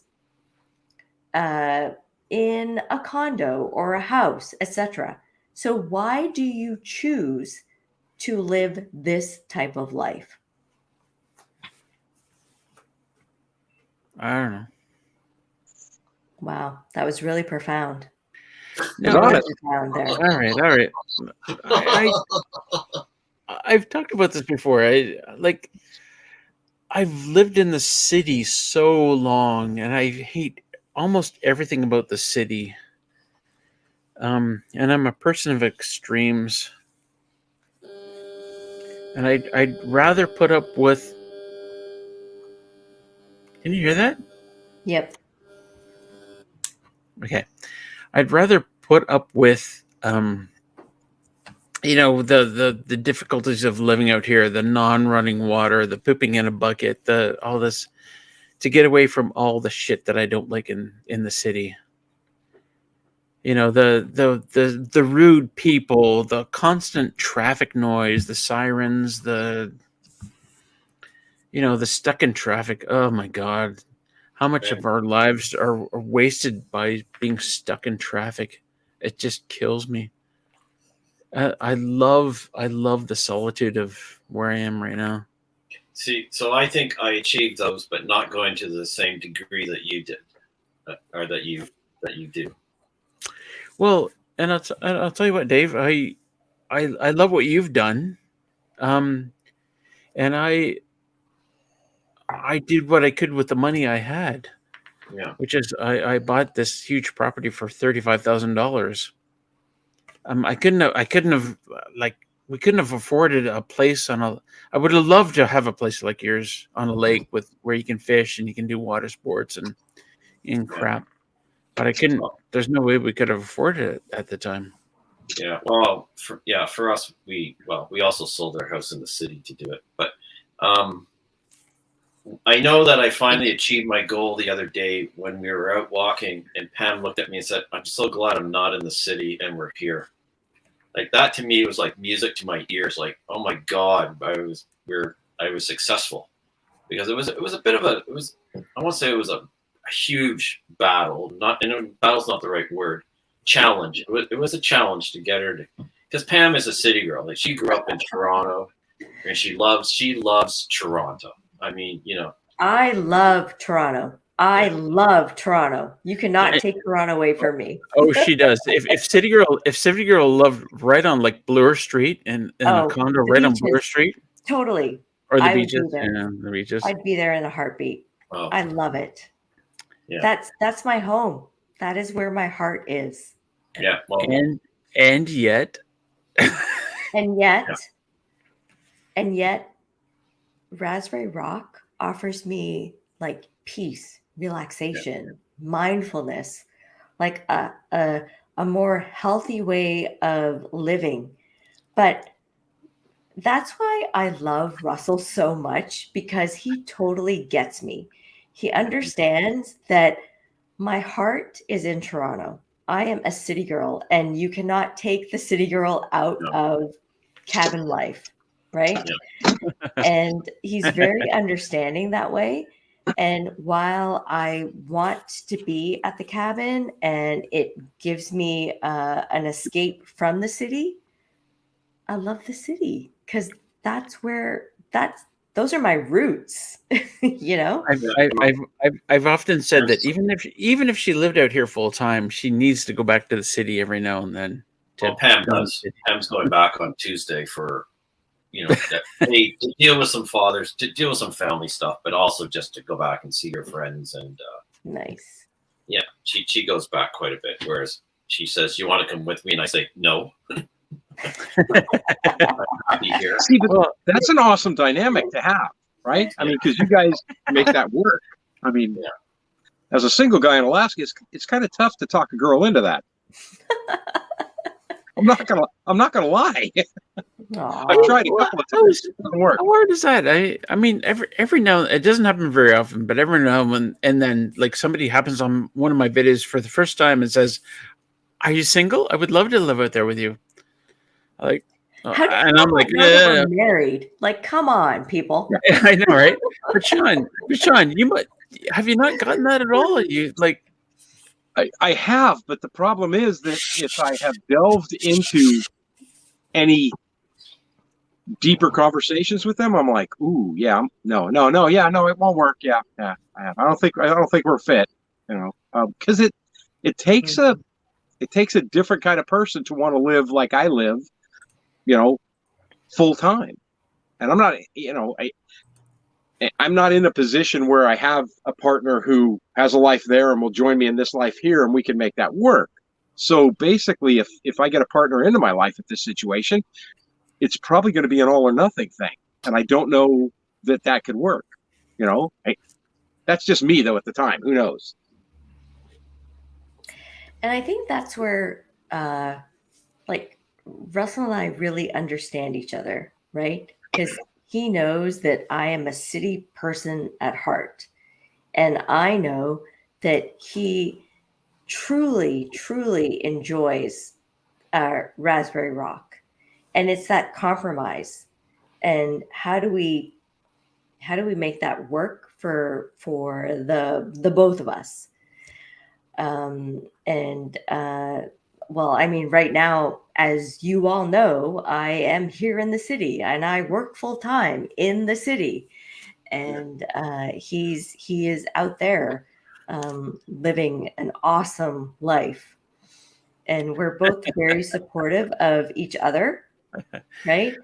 You know what? I'm going to interrupt you. If you took the camera around the condo right now, people would be like, this is a museum. She's dressed up the condo like only a city girl can. And it's like, there's knickknacks, but they're finely placed. They're beautiful. All right, okay. They're I'm going to beautiful. And interrupt you. Everything has a spot, and it's like... No, I'm going to interrupt you because it's very interesting. Russell said, so when he was here at the condo last, he says, "Oh, you know what? We got to do this, and we got to neaten this up and whatnot and whatever." So Russell understands that the condo needs to be neat and tidy. And his comment was, "Oh my God, when you come to the cabin, it's utter chaos here. It really is utter chaos. How do you cope with that?" And I said, "Well, you know what? It is what it is. You come to the city, and this is the way it's neat and tidy, and cabin is chaos. All right, we go with it." It's balance. Pam and I are the same. Pam is Pam's a maximalist, and I'm a minimalist, and we meet in the middle. Yeah. Yeah, that's it. You just make it work. You make it work. Yeah. And that is it. Pam brings home what I call roadside treasures. And she can't drive by and see something on the side of the road without looking at it and deciding whether or not it's worth keeping. Yep, I got a whole cabin full of treasures. Yeah. My kids laugh and joke because I'm living in a trailer and I have more. I am not a clutter guy. If I haven't used something in like a couple of weeks and it's not holiday related, it's gone. I'm like, yeah, no, it doesn't have a purpose. Get it out of here. I don't want it, because I don't like stuff. And my kids just laugh every time we video chat. They're all, look at you, you're living in stuff. And I'm all, it's because I can't put it outside. It's snowing. Yeah. Oh, that's so exciting for you, Sean. Like, as far as, when spring comes and building the cabin and whatnot, that's I'm very excited. exciting. It seems like every single day as I watch that snow melt, I'm all, come on, faster, faster. Yeah. And when does that happen? I mean, it could happen in the next 3 to 4 weeks. We're at a point now with the weather and the forecast that I've seen that, like we had snow all day yesterday, all day the day before, and all night last night, and half of today. But literally, as soon as it hit the ground, it melted. So the ground is already starting to warm up. So once the snow starts to go, it's a couple of weeks and it's done. So I'm thinking mid-April, I'll be putting sonotubes in the ground. Nice. Nice. Yeah. Nice. That'd be Oh great. my god! Did we just say nice at the same time? Yes. Do you have permafrost to deal with? Not really where I'm at. The frost level here is at 54 inches. So it's not the permafrost I have to deal with. It's the winter frost that I have to deal with. Yeah. So if I sink the sonotubes roughly in this area, if I sink the sonotubes 54 inches in the ground, I don't have to worry about frost heaves. And those frost heaves are not from permafrost. They're from normal winter freeze on the ground. Now, when I lived in Fairbanks, that frost line was 15 feet. 15 feet. 15 feet. Holy shit! I was gonna say like almost 5 feet is crazy, but 15 feet. Yeah. So and it's because we get, like, this winter was really mild. Normally we'll get 25 to 30 below zero for weeks and weeks on end. And so the ground just keeps freezing and freezing and deeper and deeper and deeper. So that's what the 54 inches is going to cover down here. Well, in Fairbanks, think more like Stacy's weather, right? So in Fairbanks, you're talking 45 to 50 below zero for weeks and weeks and weeks during the winter. So it just keeps freezing, the next layer, the next layer, the next layer. And they have permafrost to deal with up there. Where I'm at, I'm close enough to the Cook Inlet, to the water, that we don't really have the permafrost issues here. Yeah. Yep, exactly. No permafrost issues in South Central. Huh. Yeah.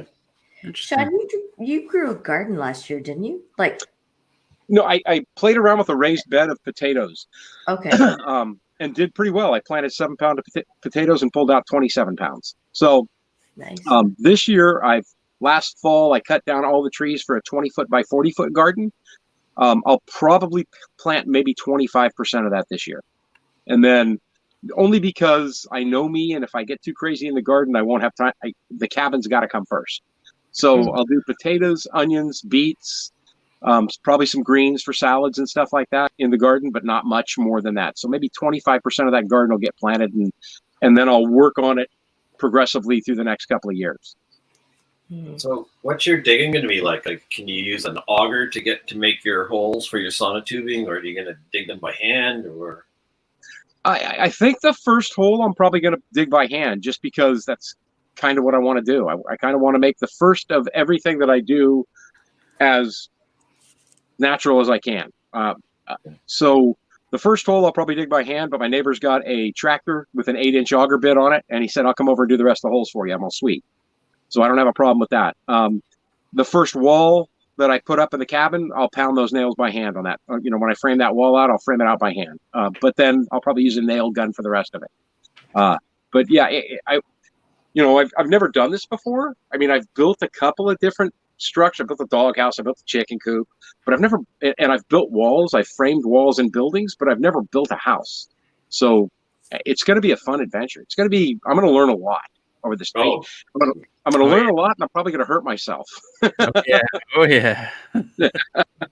I totally remember,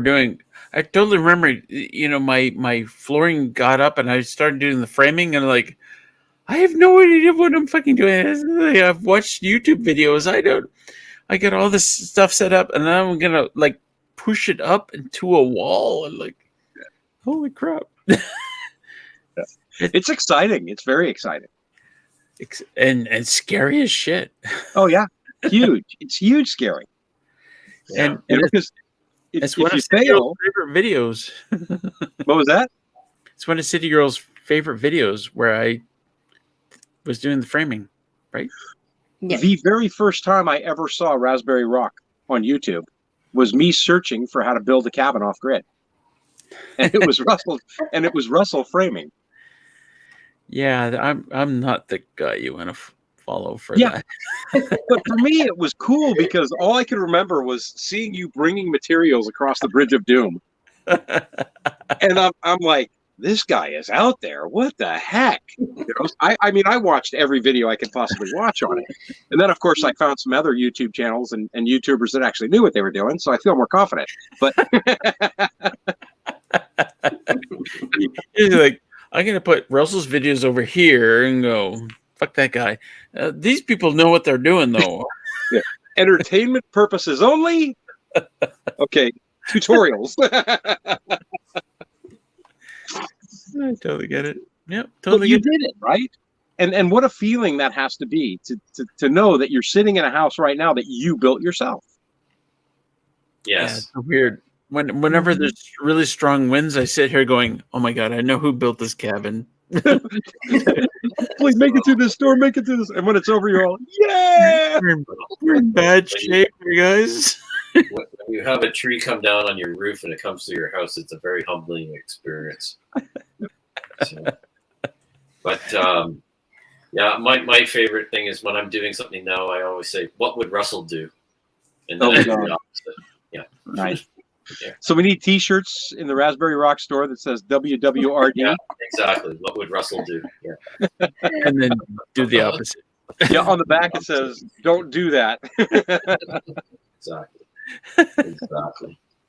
Hey, I've been like standing for 3 hours and 6 minutes, so I am going to exit the show and sit down and see how this plays out. So everyone, good night. Not that I'm leaving, but I'm leaving this. So All right. enjoy. All right. See ya. Thank you, City Girl, for Yes. joining us on screen. It's always wonderful to have her on Yes, screen. absolutely. Bring some sanity to the conversation.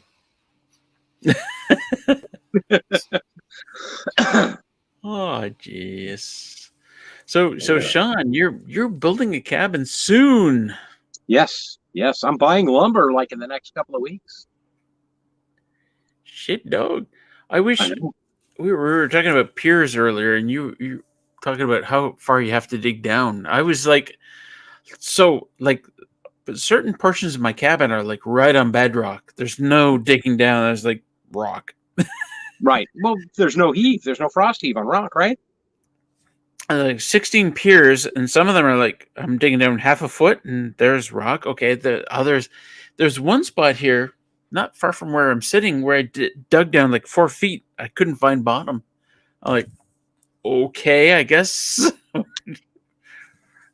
So what I've been told by folks out here that build, because I have a couple of friends now that are contractors, and they're probably going to jump in on the project and help me line some stuff up, because there's just I have a real I have no issue learning how to do anything, but I am a hands-on, a visual, and a reader.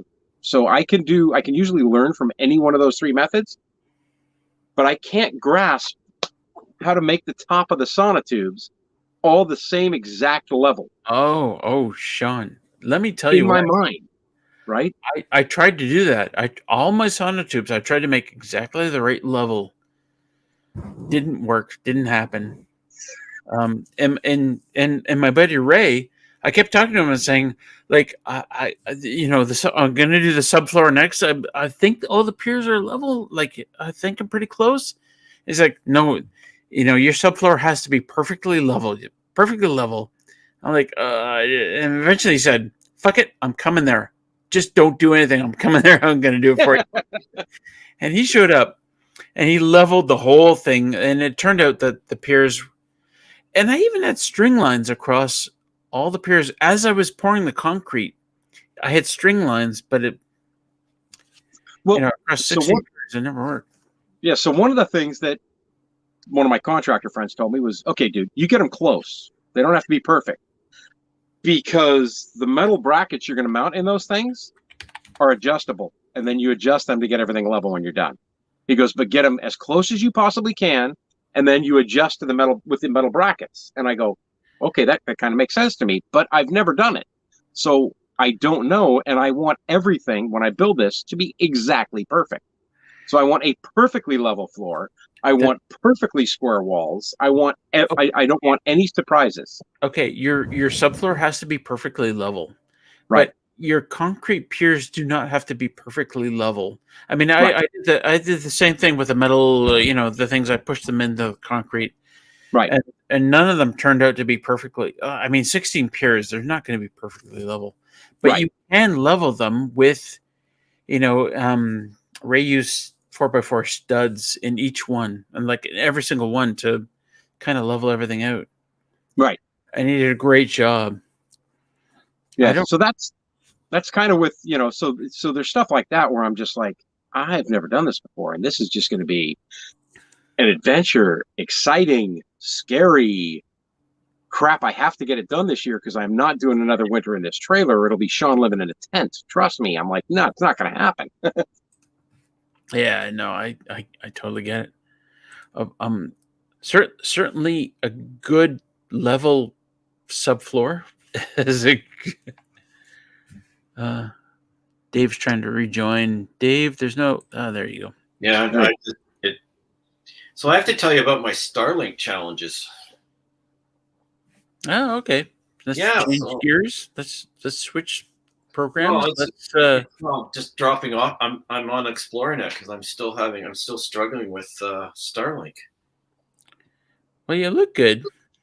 Yeah, no, the internet's working okay tonight, but I mean, I think I have too many. I'm getting interferences with the trees, and I gotta reposition it because I'm not staying connected very long with it.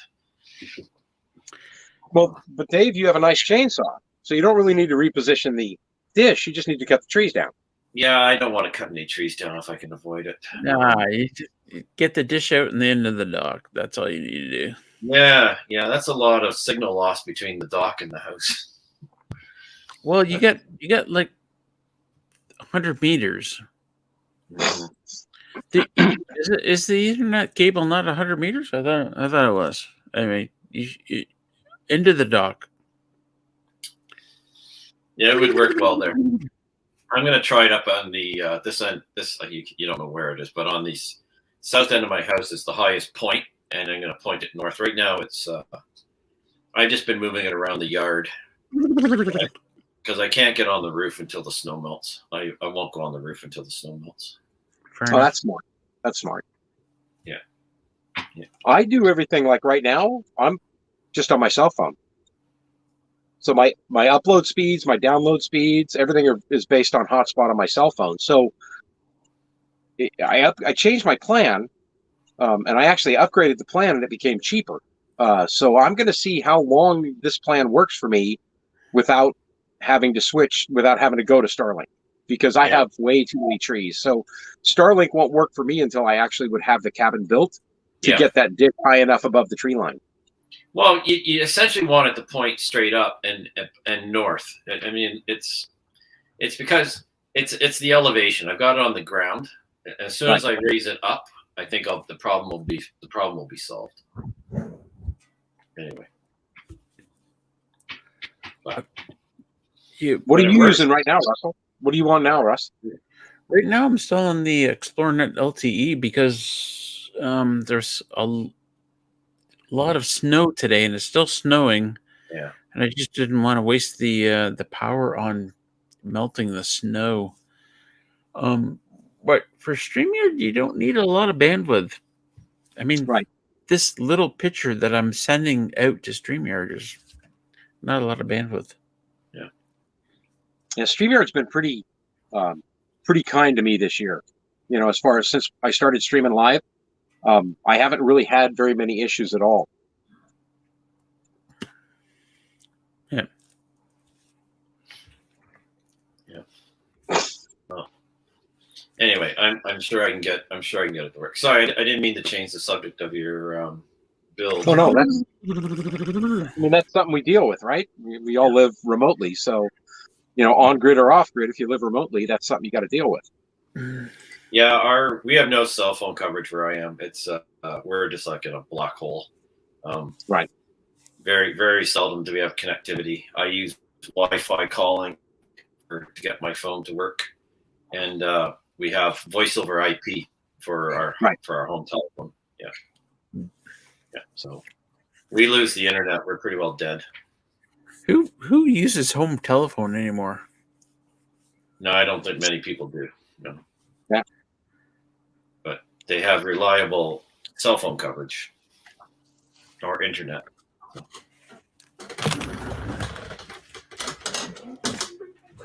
So you said you're buying your lumber, Sean.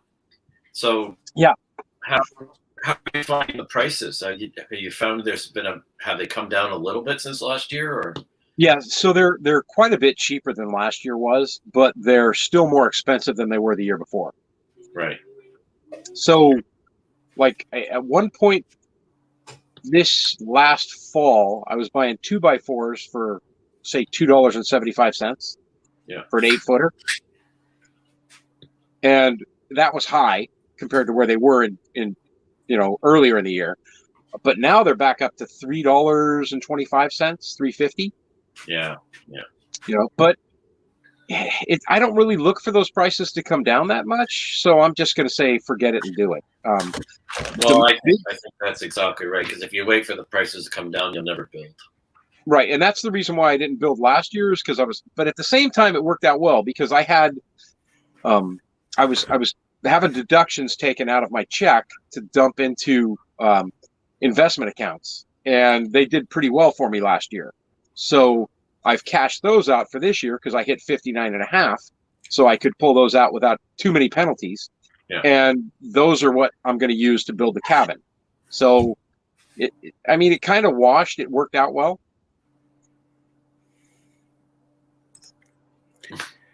Yeah, thanks, Christine. I saw your message. Thank you very much. Kristen.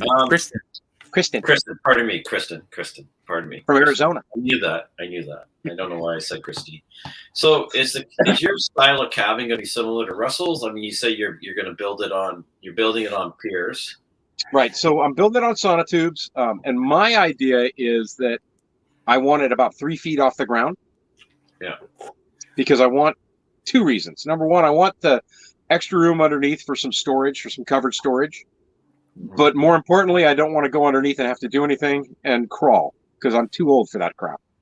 Sean, I don't know what you're planning, but the way I did the underside of my cabin, I really believe was the perfect way to go. Like I got 2x8s. 2x8s are my floor joists. That's what I'm doing. Hardware cloth underneath the whole thing, which comes in like rolls of 4 feet. So you got to staple it up underneath the whole thing. And then you just drop the insulation right on top of the hardware cloth in between the joints. Right, instead of doing the plywood underneath, that's what I'm thinking too, is hardware cloth. Yeah, I don't know, plywood. That's stupid. Like the hardware cloth, and it just breathes, and mice can't get in because it's like a centimeter. I forget what it is. The holes are too small for mice.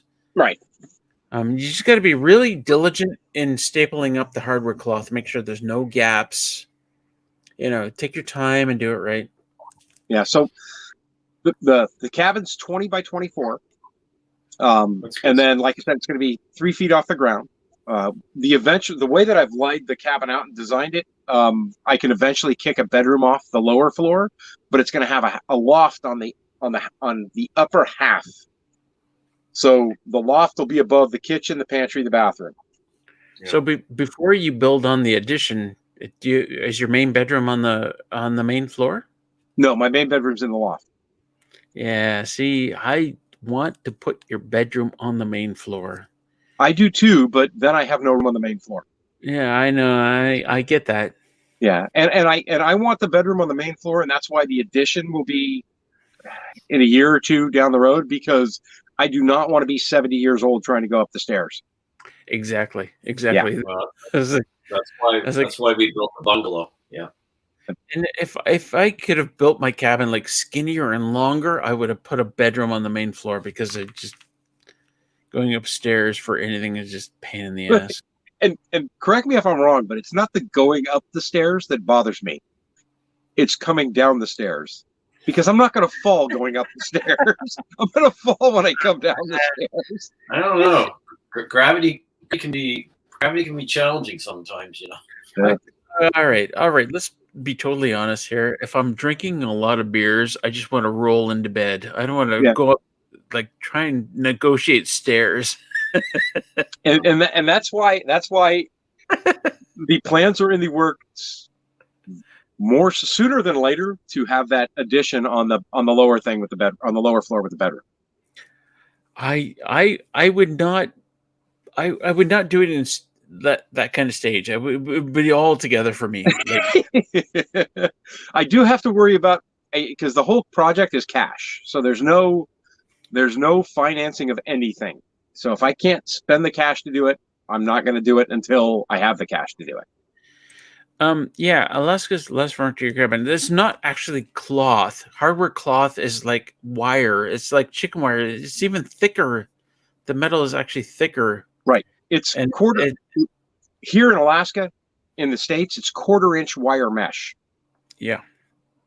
Exactly. 1/4 inch. Yeah. So it's galvanized. It's galvanized metal. So it's not. Actually, I think it's what you put in concrete to reinforce the concrete, is it not? You can use it for that too. Yeah. But So the cabin's 20 by 24, 3 feet off the ground. The walls are 12 foot tall, and I did that on purpose because so there's another YouTube channel called House Improvements, and they're a Canadian channel that have some great videos on construction. Regret my 2-story house. Kristen. Especially on Booxefest. Exactly, Kristen, right? Booxefest. So the House Improvements channel is where I've actually learned how to frame a wall properly, how to measure the wall out properly, and how to do all that stuff. They've been awesome. They've got a forum as well. But so I posted the question in the forum. Look, I want a loft, but I don't want a loft that starts at 8 foot. I want the extra couple of feet above my floor so that I get the extra headroom up above and more usable space in the loft. So I said, my thought is I build the 8-foot walls, tie them together, and then build a build a 4-foot pony wall on top of that. And he said, no, just build a 12-foot wall. Don't even deal with a pony wall. You'll have more strength when you're done. So there'll be 12-foot balloon framing. Yeah. Yeah.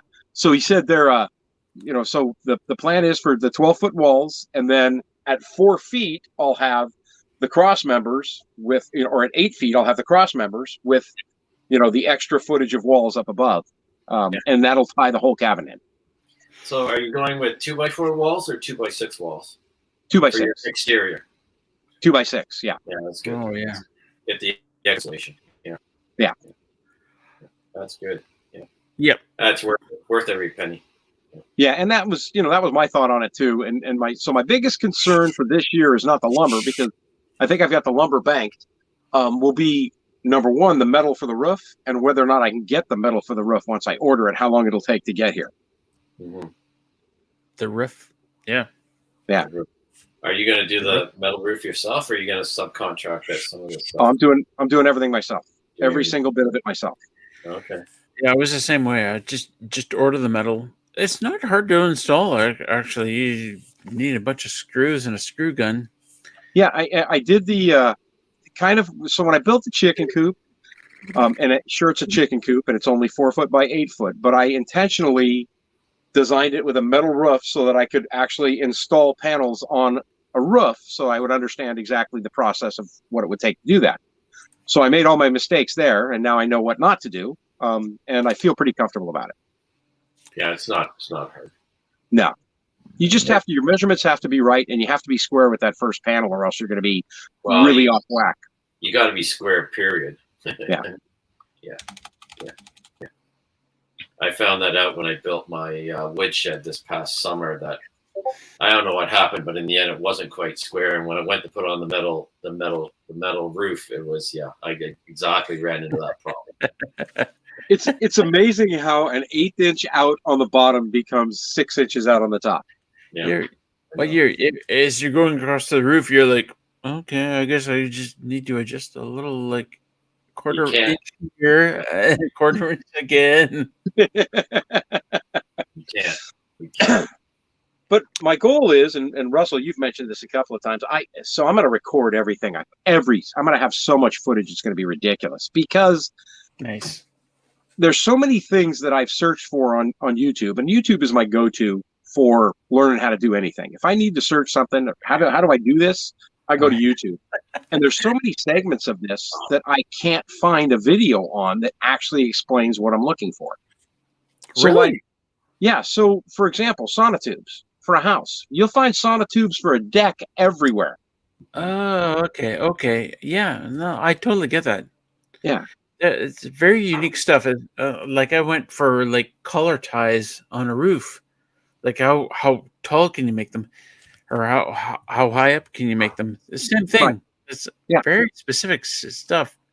Like obviously you can't have sonotubes that are like 30 feet tall, right? Right. But no, that's a great question. So Sean, here's my thinking when I did my sonotubes. I thought, well, the very shallowest one will be 12 inches. I want at least a foot in the shallowest one, which meant that the other ones were like a foot and a half, 2 feet, 3 feet, 4 feet, Right, because you were sloping land. Yeah, exactly. And it worked out. It worked out fine. Oh, did it? Nice. So what size sonotubes did you put in? 8 inch, 10 inch, 12 inch? Oh, 12 inch. They're all 12 inch. And then how big did you go with your, not the floor joist, because you said 2x8, but the main floor beams? How big were those floor beams? I think they were all 2x8s. All right. So did you build those beams yourself? You know what I'm talking about? The beams that the subfloor sits on. Did you build those out yourself? Or did you just go with regular 2x8s? I'm not So did you go like 2 thick, 3 thick? Did you double them up is what you're asking, right? Yeah. Well, the joists themselves were just 2x8s, but you're talking about the something else? The beams under the floor joist. The 3, so you have two 2x8s. Okay, so I'm gonna go 3 2x8s on mine. Three 2x8s? Yeah. Well, I mean, those things are incredibly strong in that direction. Right. And I checked with Ray on everything I did because Ray knows everything about everything. So. Yeah, see, I've got up here, I don't have a Ray, I have a Ward.